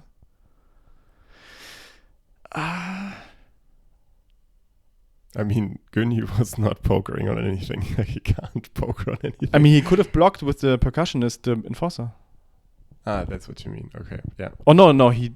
No, did they he were swing? tapped. No, they were tapped, right? No, the burning tree he had open, yeah. Ah, yeah, but at that point you're not winning anymore. Okay, I yeah, now I think- see what you mean, yeah. I think you're not winning anyways. Yeah, but he wanted to get the damage through. But this is not the correct play to double jump, see what the Percussionist flips. And that's a guy Yeah, blast. okay, let's not have that. Wow, this was a demolishment. Yeah, but Like, I mean... 2 KCS with 0 draw spells. Yeah. That's just... I think as Red Rally, you just have to accept your fate here and be like, okay, guess I lose. But I mean, yeah, Lou played it clean. Yes. Gunny also played it really Yep. clean, but Lou just played it clean, and this was, you feel like, never even close. Like, Gunny only had like 2, maximum 3 bowls in the whole game, Yeah. and he could never contest the Enforcer, so that on top of 2 Krugs is like a tough ask for his deck. But oh boy, did this Affinity deck look good in this game. Yeah. Oh, and never having... I think there was like maybe 1 or 2 missed land drops, but I think the KCS also were paired with enough resources that are dispensable. Like you never had to throw a land in there, right? Which also is quite nice. I still wonder about this moment, yeah, where Lou only activated Krag for 1 to get rid of 3 1/1s, but not Not the Tomb radar. Raider. It just didn't matter. Yeah. Okay, so what goes through Gunny's mind here? I think Gunny is hoping. I mean, I don't know the deck list, but there must be at least some amount of exile target artifact spells. Mm-hmm. That's definitely a help, I would say. Other than this, I don't know what Red Rally else plays. And it's also kind of interesting, like, what do you get? Which plan? Okay, he sides out Synthesizer and 1 other card, I think. And he sides in 4 cards. So I would say these are probably 4 cards into the fire. Or... I mean, Smash, if he plays it, Nah. maybe like Suplex. end the festivities, but that's, I don't know, kind of far-fetched already. It's probably artifact hate. And I mean, I played against Gunny. Gunny, I think, enjoys the card cast into the fire, so I wouldn't be surprised about a playset in his sideboard. Yes. It's a good card. It is. And very versatile, as you said before. And I see already 1 Breath Weapon in Lou's deck. I mean, that's a given. Then there's Blue Bloods coming in. Mm-hmm. And I think not much else. Like, to rest. If Lou plays the Unexpected Fangs, as we have seen in one of the Lega decks, that's huge. That would be huge, indeed. And apparently Okay. from just seeing Lou's shuffle, he keeps in Black Mage's Rods even. Yeah. I'm also not so sure, but I mean, you side out Spell Bombs, Then the Blowgun. Blowgun, so Yeah. that's like 3 or 4 cuts already. I don't know if you keep in munitions actually. It's a bit slow, but also solves some issues after turn 5. I think it's too slow. Yeah. And also not like you in matchups where you just need the wipe, you just take the wipe. Yeah, and also you already need artifacts for Krag, so you don't want to reduce them. Okay, yeah, so that's again good for Affinity, getting rid of bad cards and siding in pretty decent or like amazing cards in Blue Blast. Yeah. That's always the case with these 3-colored draw a million card decks, that they have all the good tools. Yikes. And I would say Gunny's deck doesn't get as much better as Lou's does. So I would say not at all. Like you get tiny amount of hate. And you have to find that early, otherwise mostly it won't matter.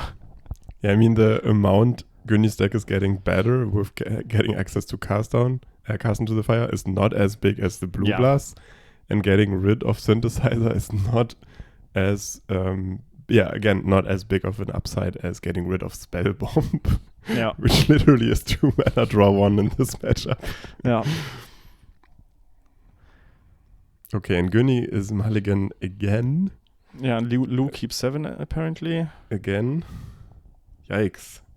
I mean, Gunny's on the play, but this is a rough position. Sometimes all you need is the turn to cast into fire. Yes. But if Affinity keeps 7, that's also already telling, like, that's at least 2 or 3 lands, or like 2 lands and a draw spell. And I think we had it in the Lega where Gunny played the same deck, I think, and he kind of needed 2 cast into the fire, and then things got close. Like a handy Furnace top deck, and at that point Mark would have been off the hook again. Ooh. So just 1 cast into the fire, that's really narrow window to wreck another deck, I think. And now Gunny's down to 5. Yeah, if you just have 1 artifact exile spell, you have to screw Affinity in some way, like take away a color completely that's currently important, or just exiling a tap land is also resetting them, but mostly it's the second spell that really gets them. And I think the issue with the hate cards is that it's always the issue for the red cards when sideboarding. They reduce the amount of damage they can make. Even if they take out a draw spell for it, a draw spell converts into more damage in the form of creatures or burn spells, but like a red blast or a cast into the fire just literally never does any damage. I think that's a 1-lander on the mulligan to 5. And so the cast into the fire goes back. Is it at least a Furnace? Because it's a Furnace and 2 Tomb Raiders, right? So that's a Max kind of hand. Max would be Wait, proud is it here. 3 Tomb Raiders? Is it 3 Tomb Raiders and a Furnace? I mean, that's a comeback hand. If you top deck 1 mountain and then you have 3 Tomb Raiders in play. That's amazing. By turn 2. That's amazing. And I mean, remember, last game, Lou literally had turn 2 Blood Fountain into Krag. Yes. And you need that to get back from this kind of start if you can pull it. Yeah, because you also, of course, need to sack 2 artifacts. Gunny really thinking hard about whether or not he wants to keep the cast into fire. Yeah, and that's what I also think. Like, cast, especially if you only have 1, is so much better if you have a Tomb Raider. That maybe if you have an active Tomb Raider from turn 1, then actually you can keep the cast here. What's the rest? Bushwhacker and Gingerbrute? Yeah. Yeah. I think those are like, one of them is at least a 1-drop, but okay, so if Marcel gets to draw a land and can exile a tap land, that would be... Yeah, I'm sorry, Lou, but I'm rooting for this mountain right now. Heavily. I mean, we want to be entertained as well. And that's even a red-blue source. That's even... no land. It's just another one. But this is already so huge. Imagine he had a land drop and another Tomb Raider on top of this. It would be at 12. Ouch. Let's see if Lou can present a KCS and a blood fountain. Oh, it's just a Black Mage's Rod. I mean, a Black Mage's Rod trades at least, so that is also... Gunny's not happy about that, probably. But if he top decks in Mountain, it doesn't matter. Does he have the Mountain? Well, he can... he has a There is Mountain. a mountain, and that is like a Burning Tree, exile one of your things. It's Burning Tree into Tomb Raider. 'Cause it could be that as well. And I think... Why would you not do that? I think you exile the bridge here. I think it's a Burning Tree exile bridge. Wow. And then you have Tomb Raider for next turn. Yeah, exactly. And then you have 4 damage on the board. 4 active damage on the board. Yeah, it's true. It's the And, same and, outcome. and one more Tomb Raider Yeah, for yeah. the next turn. It's the better tempo play. True. Yeah, and Lou is now struggling because there's no red mana for board wipes. So you need an untapped red source basically now. Otherwise you're taking 6 next turn. And there's no red source. Not even a tapped one. Yeah, and I think Gunny identified that if he wants to use this cast, this is the best turn. Ooh, that's also really good. He's just swinging? Why? What is in... Cast what into the fire. He drew another one. Yes. That's... There you go. Okay, like this is the best thing you can have, basically. Yes. Crazy. And next turn you have 6 damage, and then Lou is on 2. And you just need to 1 burn spell, and Lou needs to answer the board. Like, Same amount of lands as... that's crazy. As life total is rough, yeah. Yeah, and Lou's really weighing his options right now. Probably a refurb would be good here, because it blocks and gets rid of a card. So Gunny is already celebrating after... Not No. like winning, but like releasing some pressure. But he has only 1 card in hand, right? Yeah, that's the Tomb Raider. So if the refurb would have been like the best draw. Tapped land, red one. Gunny, show us. Lou goes... You probably This is a bold... He would be dead turn 4. You keep the land in hand probably for a refurb? potential refurb. But this is still like... This could be Krag. This could There's be a breath Breath weapon. Weapon, but Yeah. besides that, it's tough to stabilize. There is a breath weapon in the hand of Lou right now. Really? Oh, yeah, wow. I think so. So Lou could still stabilize on top of all of this. Otherwise, he would have probably scooped. So Oh man, you gotta hate this deck so much. okay, now Just a bolt. Just a measly little bolt. Come on, that can't be too much. now asked. land drop, Mir Enforcer, keeping open Reckoner's Bargain. That's what you see? Or No, that's what project? that's what Affinity is usually doing. I see Mern Force on hand with Affinity count 5. Okay, he's thinking. Thoughtcast That's just a first. good old thoughtcast. And now is the funny part, because now Lou has to play all the correct lines and everything. He's still just On dead two. to a On bolt. Any. And he just damage, tapped out yeah. of his blue mana. So like he's really, really dead to just a Yeah, bolt. that's actually interesting. You could have also used the 2 mana to play an Enforcer Which you could still and keep open the blue. just for fakes. Yeah, I think Yeah, he no, wants to true. make He just drew from the Thoughtcast. He drew the Hydro. Yeah. I just seen the Hydroblast, but he just Ah, drew it really? from the Thoughtcast. Yeah, Okay. never mind then. Yeah, he probably didn't have that in hand. But you need to play the Enforcer exactly because you need blocker for Hasties. Okay, now Lou is just praying. So is Gunny. And what does Gunny draw? A burning tree. Burning tree. Measly little burning tree. That's too late to the party. Gunny can't believe it. Okay. He wants to check without the glasses on. Maybe this is a bolt after all.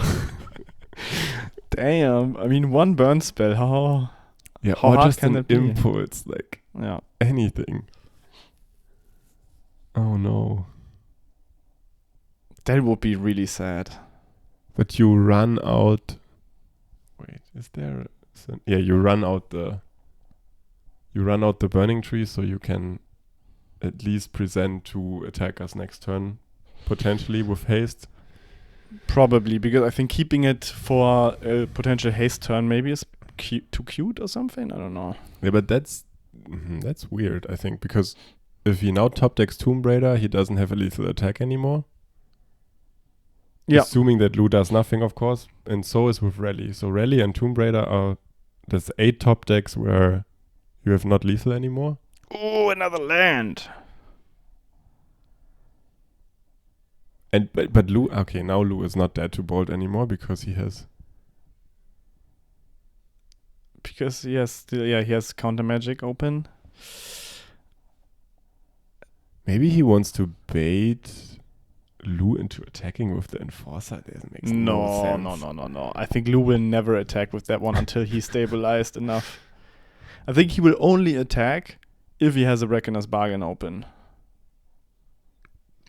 Yeah, but even that has to resolve to gain life.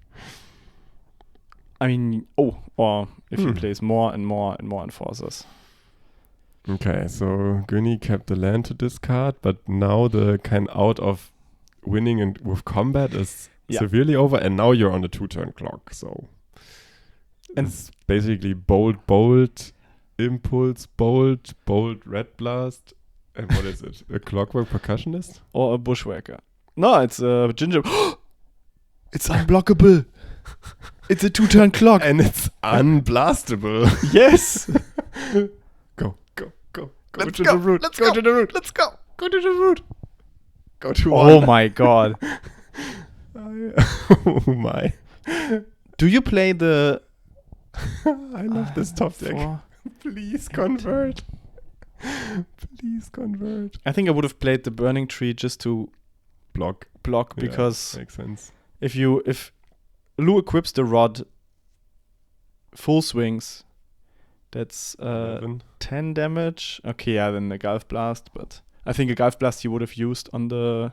No, but it's 11 damage and a Gulf Blast is lethal. He would have probably used the Galvanic Blast on the hasty creature. So true. Okay, that's 10 right now. Lu doesn't equip. So if you equip, that's also 1 more damage. Ooh, KZS. Aww, that poor Gingerbrood. No. I had high hopes for that guy. I mean, Affinity doesn't play haste creatures, so... What do you flip? Ooh. Yeah, but it's Hydroblast time. Yes, but you... But why do you do that? He has to wipe the board for Gingerbrood. You can sack it for gaining life, right? Or do you have to also tap it? You can sacrifice the Gingerbrood for life, right? I think you have to tap it because the clue. I think you have to tap to sack. True. You have not 100%. but all the food. In Marcel's like, do you have it? Oh, you have the Hydro. Wow. Yeah. Wow. Oh, man. This is crushing and heartbreaking. I mean, Weenie had 5 top decks after he put Lu to 2, and they were land, Burning Tree, Epicure, and Gingerbrood. And even if he had drawn the Gingerbrood just the first card or the second card, this would have probably been enough. But just this order of cards, it's heartbreaking. Yeah, I'm no so bolt, no impulse. Yeah. Gingerbrood is a huge one, but then finally Lu found the crack or had it already. I don't know. Oh, that is so sad, actually. Blue Blast on Epicure seals the deal. Because the start was so amazing. Right? Like, sad. Oh, also, Weenie put one of his 2 Gingerbrood. I'm pretty sure Weenie plays 2 Gingerbrood, and he put one of them on the bottom of his deck. But that's still correct. Of course it is, but like, then the top deck the only top deck he has that goes around Blue Blast, he top decks later funny. on, actually. That's funny, That's also funny. Yeah, but there's no... I mean, there was a solid window, I think, for 1 or 2 turns where 1 bolt would have just been enough. And I still wonder about this holding the holding back the burning tree. Because I think it's not bluffing or anything. It's like playing for or around something.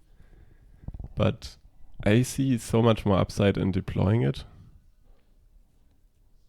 It must be playing around something. I don't know. I also don't know. I just really wanted the triple Tomb Raider start to win. Yes.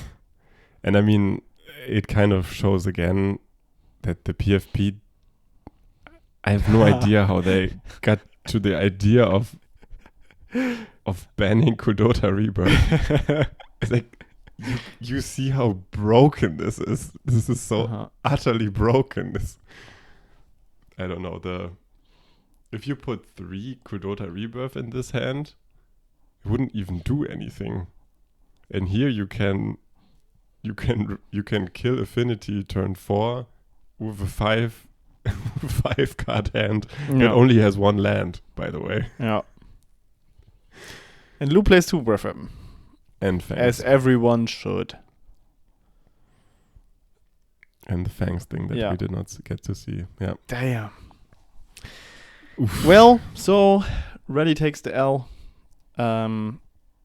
Affinity with a W. Yeah, and I've been talking bad about Mernforcer, and in both this and the last game, like, seriously, 0 mana 4/4 does stabilize boards. Yes, but in every single one of those situations, I would have also paid 4 for a Chrysalis. And then completely shut off the whole board. Yeah, that as well. But I mean, there was a turn where Mark, we're now in the last game, but where he deployed 3 of them on turn 4 or 5. Yeah, that's ridiculous. Yeah, that's. I mean, spawn tokens are nice and everything, but 4/4s? Wow, that's awesome. Okay, so with that, see you on the next one. Welcome to the final, round 7, where we have Lou on Affinity again against Jean-Michel on White Weenie. I had the order messed up. Damn. Okay, let me change that. You come and hit the game. So currently we see the overlay will be fixed, but yeah, we see the turn 1 Thraben Inspector of Jean-Michel against Lou's Bridge. And yeah, we have both these players on a 6-0 record. I mean, imagine ever finding yourself in a position like that. And Jean-Michel just, casually slams it with a pretty sweet line of Inspector into Fiend's Informant, discarding strands already, just, filtering the hand. Nice. That's already KCS protection. To Wow. some degree. To some degree. Yeah. We have to say to some degree. But yeah, that's... I mean, Phil, you said it, but this is match 7 of Common Island. Like, huge 128 7-round tournament. We see 2 absolute beasts battling it out right here. And it's Affinity versus White Weenie. Yes. And I mean, 6 times these players have sat down to play a match, and 6 times they got up the table and had another match win. And here we see Battle Screech discarded. And convenient discard. Yes, I mean, you would like to have these cards in hand and such to deploy them fully, but if you have to discard something to refurb, this one's pretty nice. Jean-Michel is like a bit open to a Spellbomb right now. Let's see if Lou has that. But here comes Squadron Hawk. I think that's kind of bad news because, if Lou was getting ahead on the card in hand game, then here's your refill. Playing different printings. That's a choice.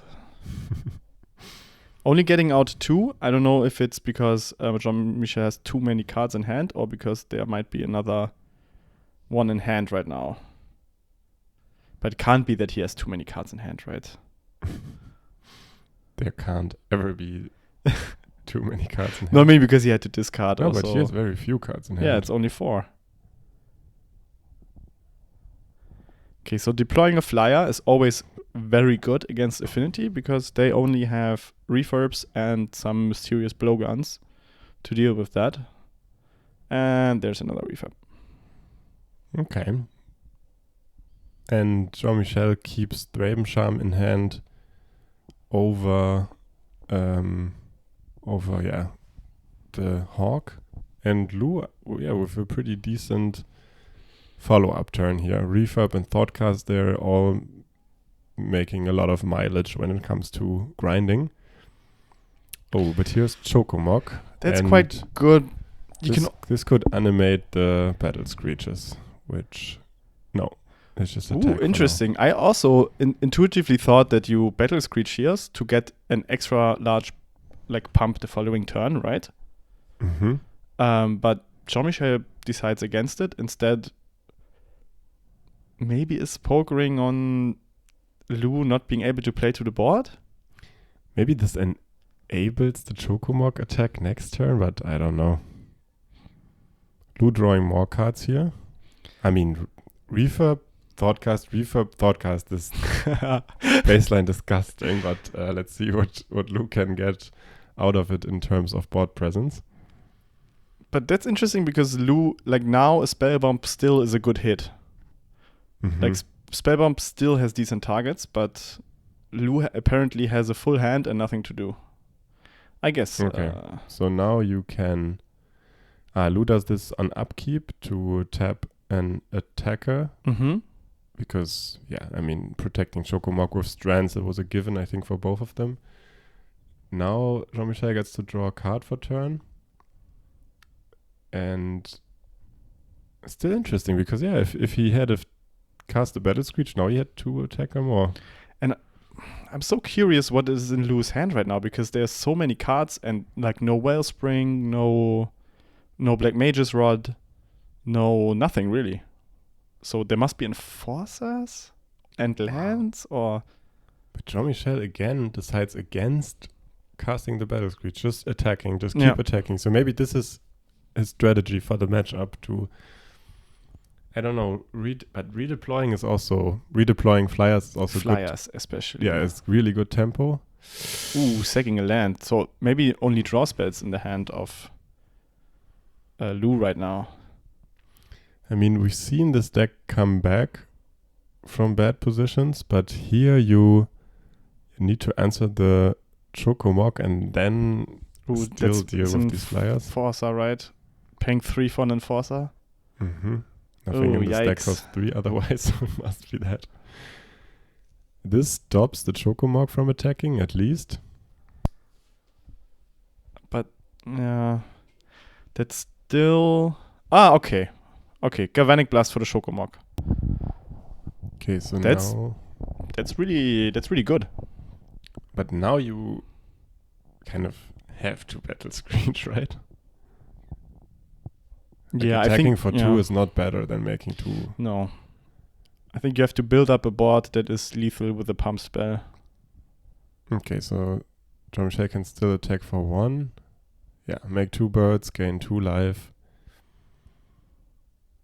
Okay, so Chocomok has been dealt with, but Lou goes to 12 and has a Mirror Enforcer and 5 probably pretty random card in hand to deal with this board. I suspect there must be another draw spell or something. Yeah, I mean, nothing else would make sense. Yeah. Lands, draw spells, but if Mirror Enforcer for 3 mana is your only board impact, the rest must be horrible. Yes. Maybe more Enforcers, but now you can play them for 2 with a land drop for 1.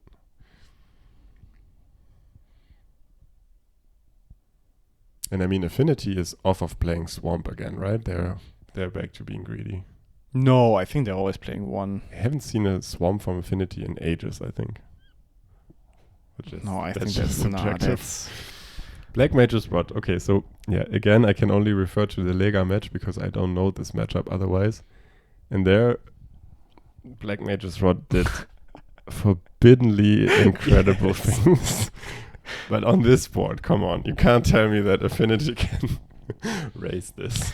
I think there's too many flyers right now. I think that is the large problem. There are too many flyers and you're already down 2 refurbs. So that's 4 damage in the air every turn guaranteed. So and you cannot really go on the offense right now because your opponent is on 22 with a creature in play that gains life. Yeah. So it's Then like they can also use to block to make one more flyer Yeah. if they so wanted. so that's a weird spot right now because usually how you combat, I think at least how you combat pre-board the many flyers is you yourself go on the offensive and make them have to jump at some point, but Lou cannot afford that at all right now. I mean, things change drastically if he deploys 2 more enforcers or something. But this is how like Mark did it against Clemo, I think. But the thing is also Jean-Michel still has Thraben Charm, which will always kill this enforcer here. So for now, redeploy. Gain a life, make a clue. That's good. And another 2/3 flyer. 2 Gulf Blasts already out. Yeah. Oh wow. Sacking what? The token. Oof. No life gain, just cards. Wow. I don't know if that's. I mean, but not. I mean, to really stabilize, you would have to have drastic amount of life gain, and that is only sacking the enforcer, which you can't really do. But you're almost dead to the spot next turn. And yeah, the rod is right now not providing any value. Like right now, Jean-Michel has 6, so gaining 7 you can't afford, but if you gain 7, there would be 3 more attacks. Yeah, whatever. But I think like pre-board, how do you like you cannot deal with this as Affinity. Like you're searching for your makeshift. And like you search for your makeshift and pray, but there's also the Thraben Charm or like. I mean, you can point to what wins here, and what wins is Refurbs, Enforcer, and Black Mage's Rod.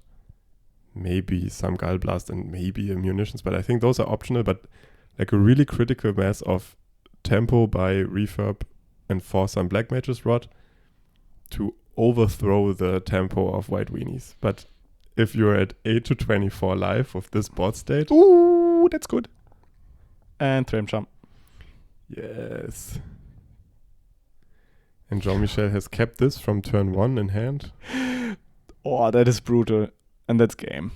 And that's game.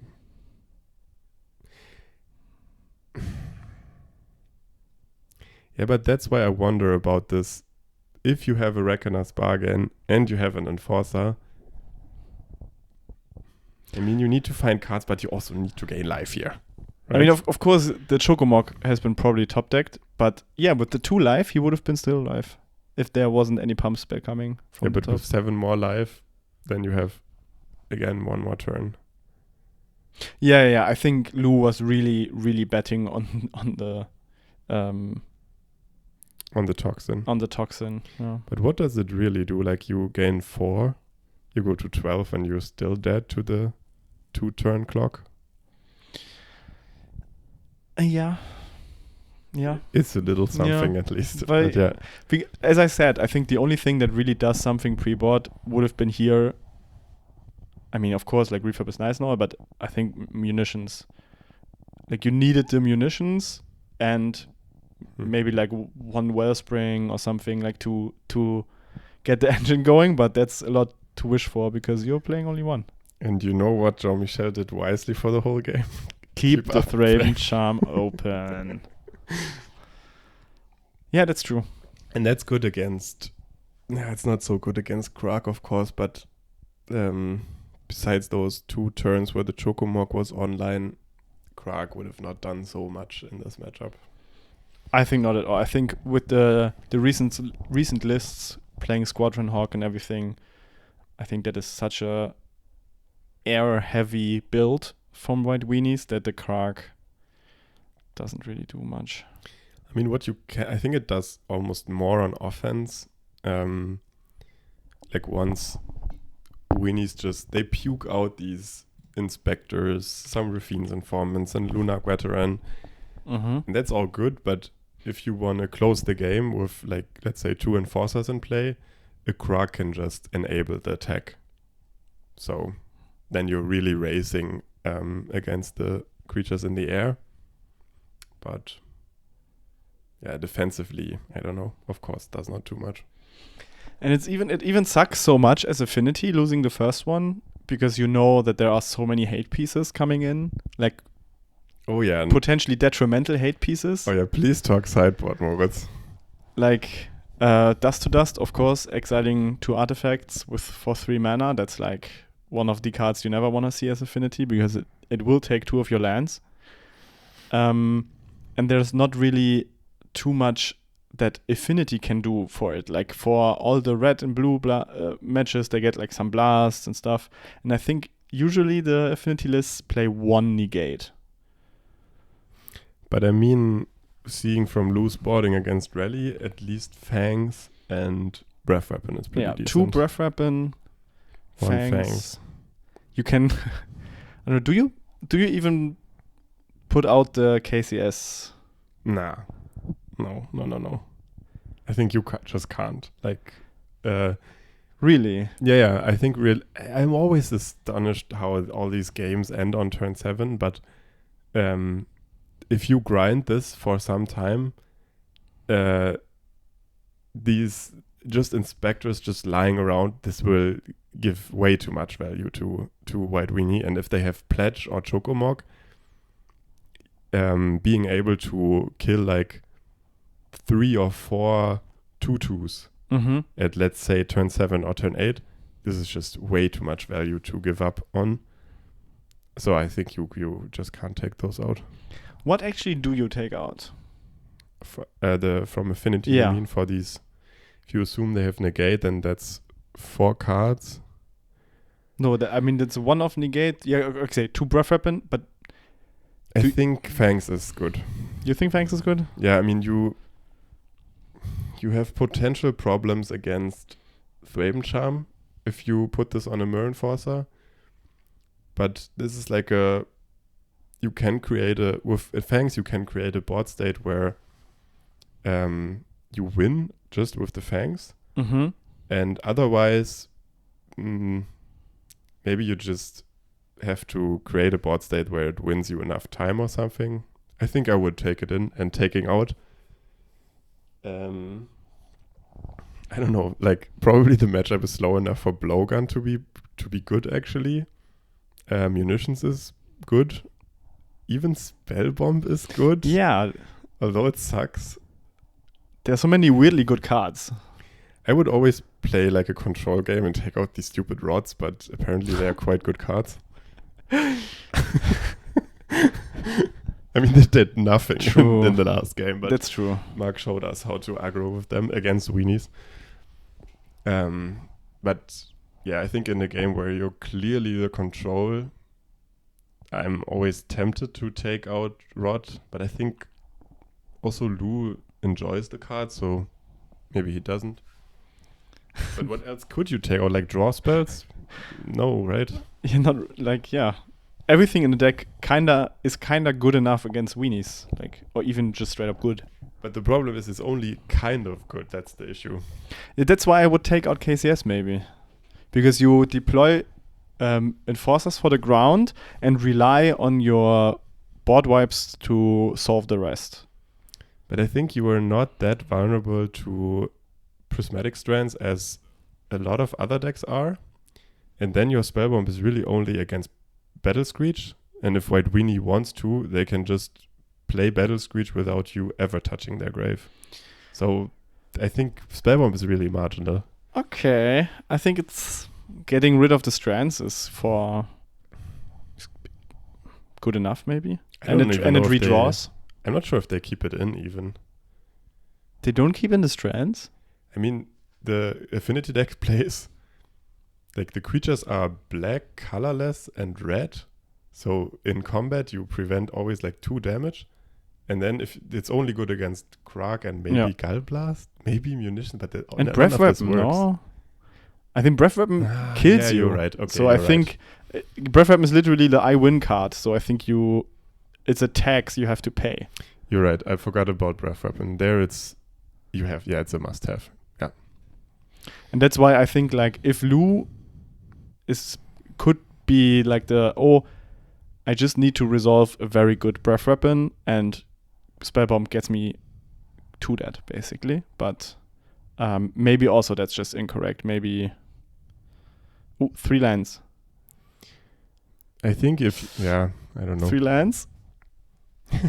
Does he do it? Does he have it?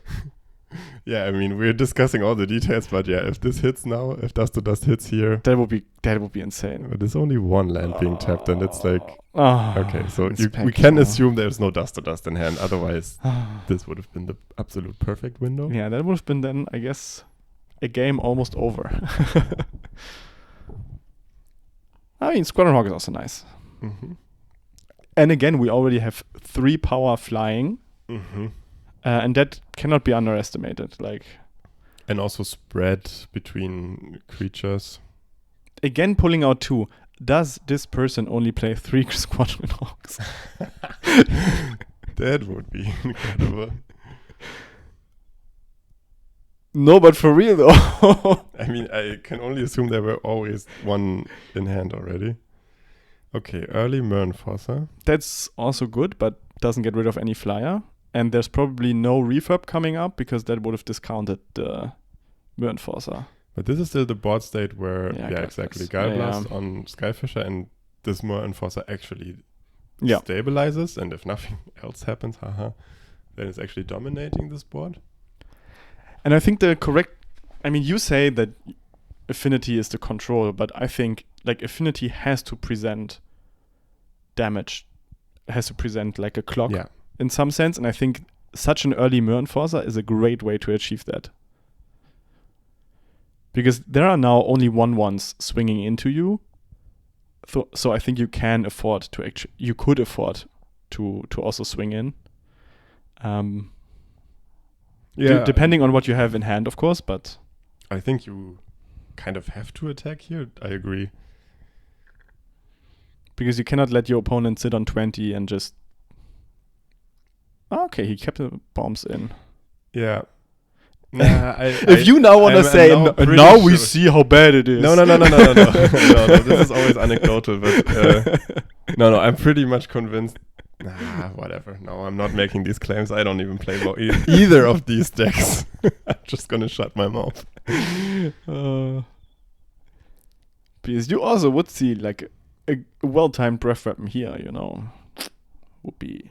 But even that, the strands can still answer. I think the issue is that Affinity is so far behind already that all your cards need to be banger. Like if you do these kind of game actions... If Lou has a draw spell, then... Like White Weenie beats you with their natural game plan already, and on top of that, they now have Dust to Dust. So if you play a cantrip with some marginal, I can get you in the itty-bitty situation... No. You need to kill. Okay. Okay, so in the end step, or in some sort of step, there's a bargain. Gain 2. Draw 3. So that's plenty of good for Lou right now. I wonder, if you have the... Like, there's a KCS in hand. Would you have played the KCS, wipe for 2, and attack with the Enforcer? I was too busy talking about the Spellbomb to even know what the board state is anymore. Okay, because I think this is the kind of situation that you were talking about. Like, it could clear the way. Yeah, for attacks. But I don't know, maybe Lou keeps up 2 mana for something, or, apparently, or... wants to have the KCS for a even bigger window. But if you wait forever, you will just die. So I think you have to do something now. And also with Jean-Michel's 3 mana open. Did he have 3 mana open before? Because that I don't know. I think it just kind of prevents KCS. Could be either Pledge or Strands. Mm. And he doesn't want to play the KCS because he doesn't want to get it removed? Or like you could... Yeah. I think so. Because you could also present it and just basically force the opponent to keep mana open all the time. Yeah, okay. That way, Jean-Michel couldn't crack a clue in end step, for example. Yeah, exactly. But then again, if you crack a clue, Affinity sacks 2 artifacts to kill 2 inspectors. Yeah, I mean, what right. did you gain? Like, okay, great, you can attack with your Mernforcer. Ooh, Strands Engrave. Ooh, I sure hope that I have a spell bomb. For exactly this condition. But I mean it must mean that the 4 cards in Jean-Michel's hand are better than Strands. And also he didn't crack a clue before. Yeah, so Pledge. I think Pledge also very cleanly answers Breath Weapon. Or just another Strands, of course, yeah. But I think here, yeah, whatever. I think the Spell Bomb answers the wrong half of the Strands. That's my claim. Okay. Okay, so I mean, but Affinity is gaming right now. Like, of course you have lost some life, but you have now a refurb for a block. You have a KCS on board. You have a Mernforcer that swings in, and you even have something like a Wellspring, to a potential draw spell, or even to sack into the KCS. True, yeah. So I think that's 6 lands, double Pledge, GG. not a single artifact exile spell, unfortunately. And he has cracked plenty of clues. Chocomark? Ooh. But Keeping 3 mana open, that's so... yes. Pledge. Pledge would be crazy. Oh, okay, Lou is really happy to trade everything. I mean, not even trade, like the KCS does not trade right now. This is so 100% Pledge or another Strands on red, right? I think that must be something, yeah. And the way Jean-Michel put his card down, I think he's like also has like a thick grin on his face. But what happened? Like, there's one activation of Krark right now, and there's yeah, but he needs to activate 3 times. Yeah, he does. I guess he also puts the Black Mage's Rod into it because the hero token would die anyway, so there's 3 activations. No, 2. Oh, he didn't put the Black Mage's Rod in. That's odd. And, I mean, Jean-Michel could have responded to that. I assume he has an instant speed banger card in hand. Could be that he's bluffing it. Could be that he has nothing. Huh. But I think if Lou would have activated 3 times, he would have just forced Jean-Michel to play Strands or Pledge. Mm-hmm.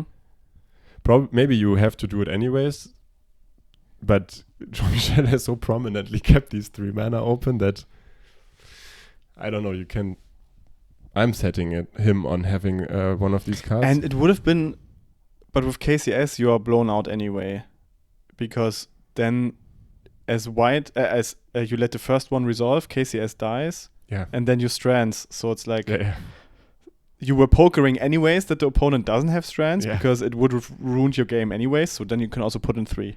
And then maybe like if Jean-Michel has either of these cards in hand, maybe then he was just like, okay, if you just activate for 2, I don't need to use my card. Yeah. I just trade some cards, lose 2 inspectors, but lose 2 inspectors. That's nothing. Yeah, and keep the Chocomog and the Flyers. Yeah. I think it's Oh, sheesh. So he's not even thinking about this, Like he sees the card, plays the exile. This is scripted. This is not plays the trophy. He's not weighing options. This is just exercising. Yeah, and that's for Affinity. That's a whole turn wasted now, and even resources.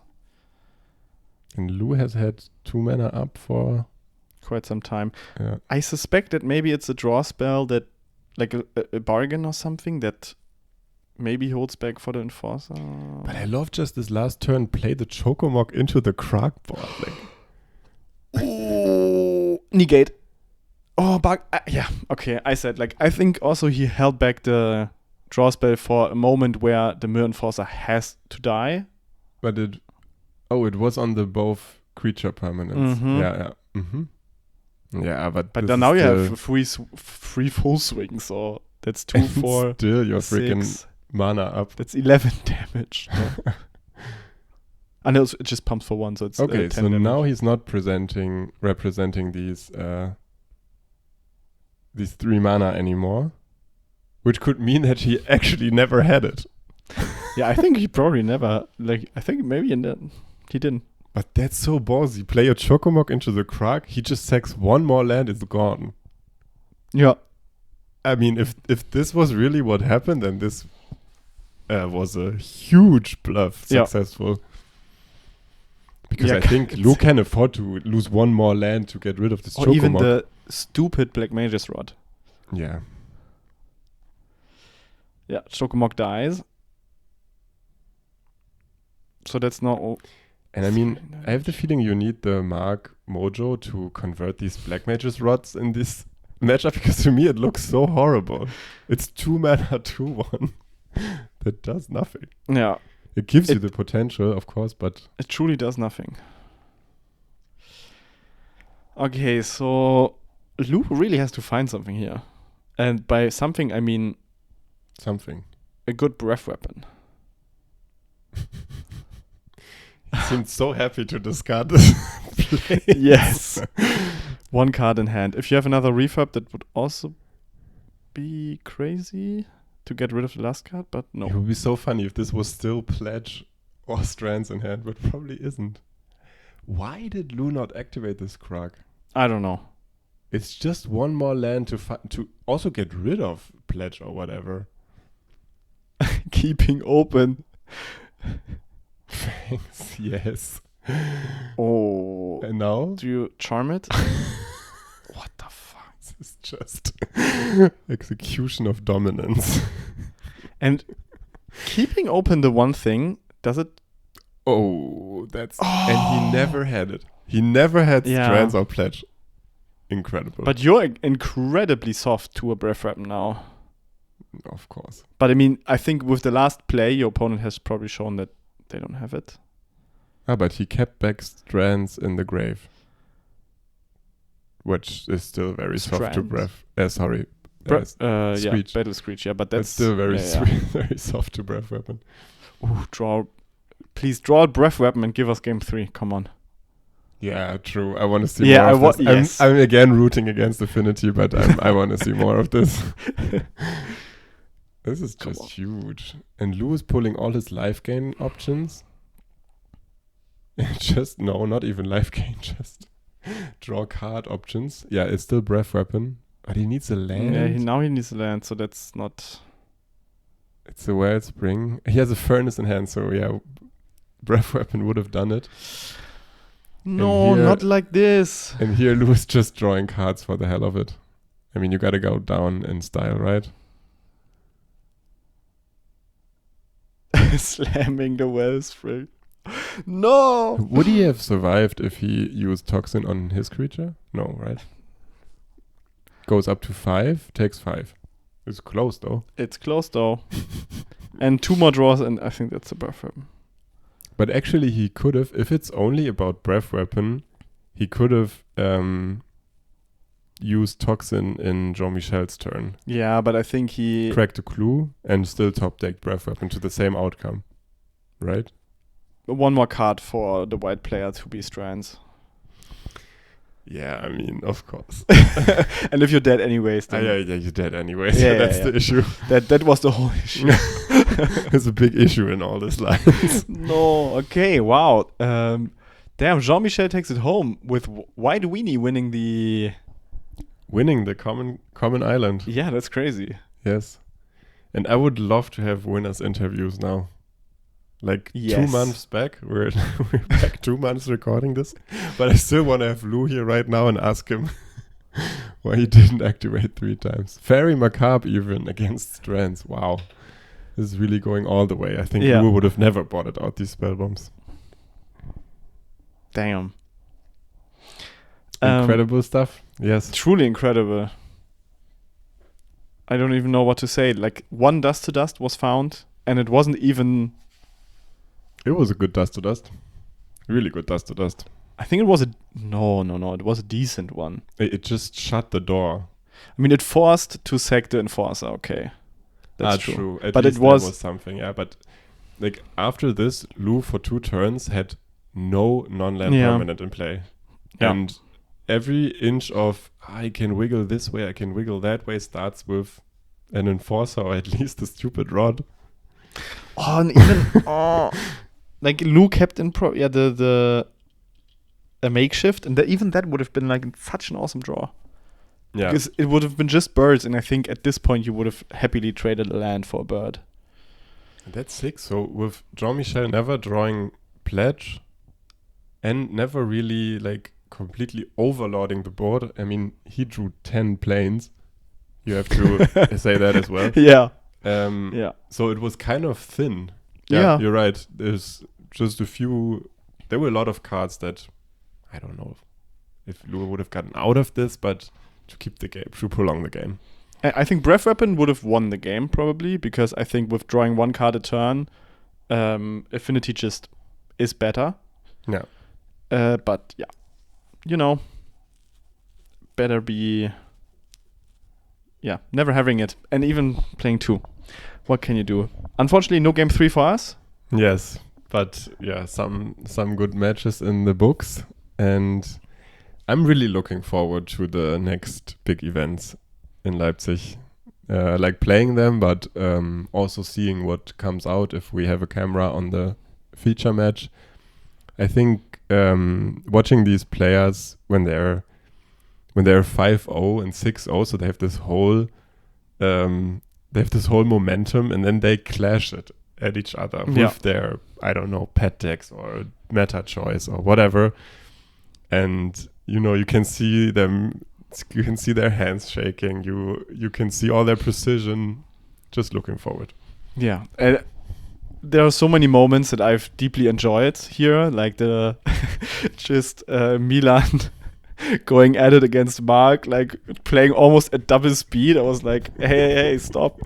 And even now, like the finale was really great. And you have to also say that these are people who often also do not regularly come even to our Lega, right? There are some people playing that come for big, larger tournaments, and it's a pleasure to have them here. Yeah, and them just taking down the tournament anyways. Exactly. Okay, so with that, we hope you enjoyed the Christmas episode, the New Year's episode. And do you have anything to add, Moritz? No, just follow our channels for more content like this. And thanks for watching. See you in the next episode. Bye.